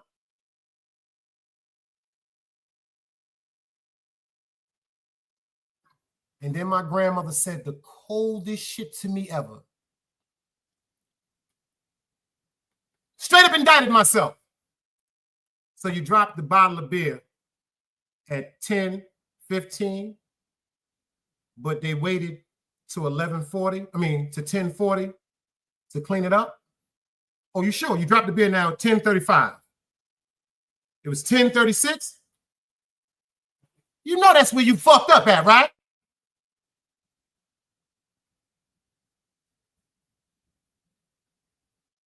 But you know what my grandmother said to me, y'all? Yo, she made me look so stupid and she was so calm. She was so calm, Great. That's my word. This woman was so calm. She said, you didn't hear me, but you was going to play basketball. She said, which one was it? You heard me or you didn't hear me? I said, yeah, Grandma. I heard you. I'm sorry. Yo, me, what up, boy? I told my grandmother, I heard you. I'm sorry. Yo, Great. She said the coldest shit to me, Great. I know Great heard this from one of the people that he may have lost. I know y'all heard this before. Tell me what my grandmother said to me, y'all. She said the coldest shit to me, man. In the most polite voice. She said, you ain't sorry. She said, you ain't sorry because you did it on purpose. She said, you ain't sorry, Damon, because you did it on purpose. Your intent was to go play basketball with your friends and disregard what I was calling you for. And my grandmother only wanted a pack of cheese doodles. She wanted me to go to the corner store, get a couple of pack of crunchy cheese doodles. Yo, she said the coldest shit to me, y'all. She said, you know, one day you're going to be sorry.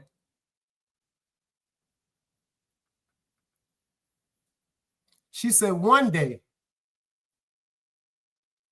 you're going to be sorry. I'm like, Grandma, what you talking about?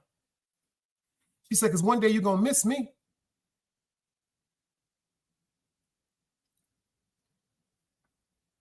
She said, boy, one day you're going to wish you can go to the store for me. One day you're going to wish you can come downstairs and say, Grandma, can you make me some banana pudding? And she said, that's when you'll understand how much you love me. And just turned her head. And just turned her head. Holy shit I've ever heard in my life. Holy shit I've ever heard in my life. But you want to know the real shit? She ain't never lied.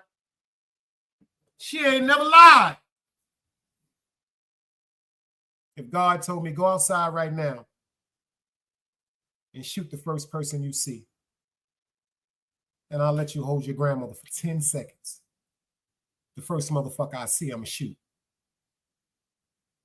If God told me the first person you see outside, pull your gun out and shoot him, and I give you 10 seconds in your grandmother's arms, first motherfucker I see will be dead.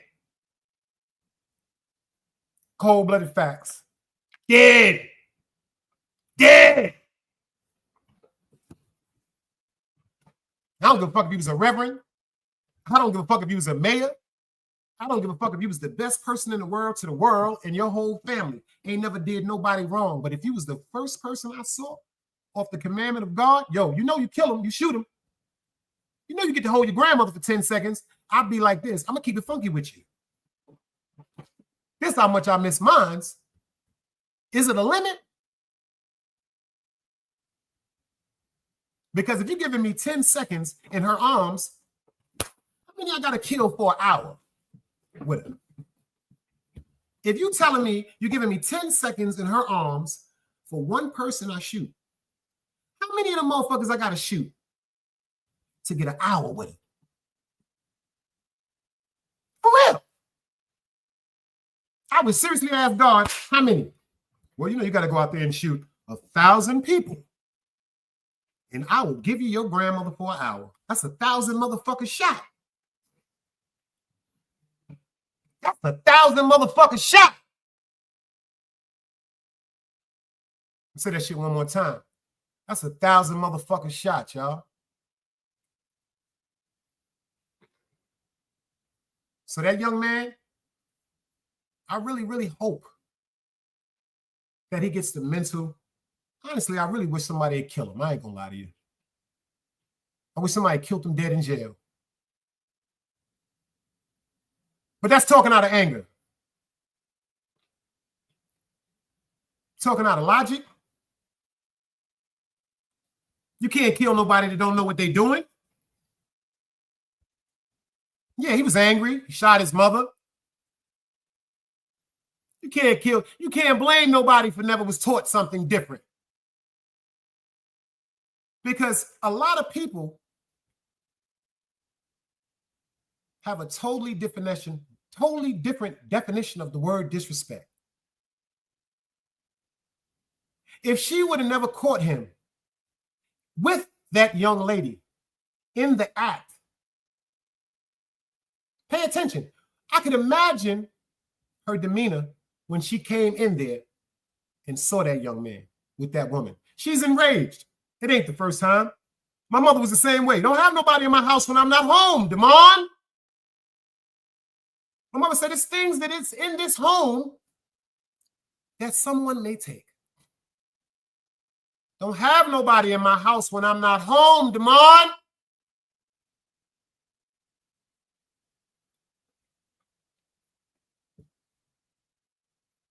And that's probably what that woman told him.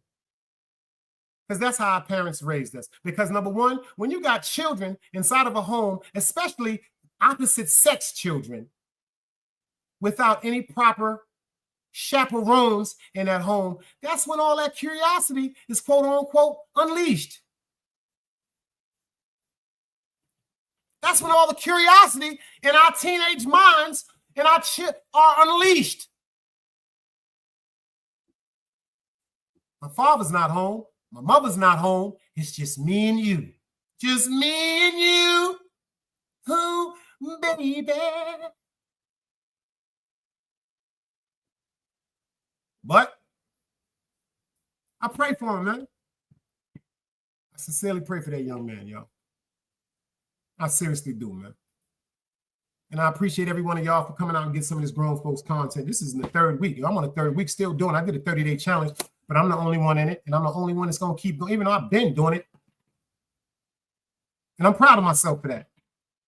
Since January of this year, I've been giving straight content. Go check the resume. I ain't talking about nobody, disrespecting nobody. I don't give a fuck about nobody in whatever sector. I'm not dirty sector. I'm not dark sector.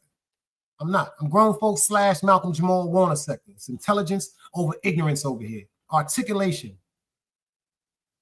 You know what I'm saying? I'm so sad that a lot of us as men don't know how to use our proper verbs and nouns. Everything is, yo, son, nigga this, nigga that. Fuck that bullshit, this bitch, this. I'm so disgusted with the fact that a bunch of us of our color, just because we have age, we think we're men, but we're not displaying characteristics of men because of the things that we engage in. If you're a little boy, be a little fucking boy. But if you're a man, stand on that shit, man. Men don't do sucker shit. Men don't be around sucker shit. Men don't be in whole business. Men don't run their mouth like bitches. Men don't sit up on platforms running their mouth like bitches, talking about each other. Niggas get active face to face. They got us looking like we fucking clowns over here. You hear how they talk about that shit? Oh, them niggas over there ignorant. Them niggas ain't got no, I'm not no nigga. I'm that nigga. It's a difference. You heard me? Make sure y'all set y'all bell notifications. You dig? You are now rocking with the best. Peace. Another day alive, another day free. Why would I wake up trying to be somebody other than me?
Knowledge, wisdom, understanding. Man, woman, and children.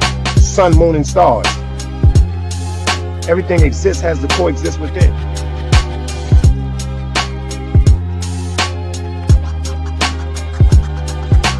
Like I said, another day alive, another day free. Why would I wake up trying to be somebody other than me?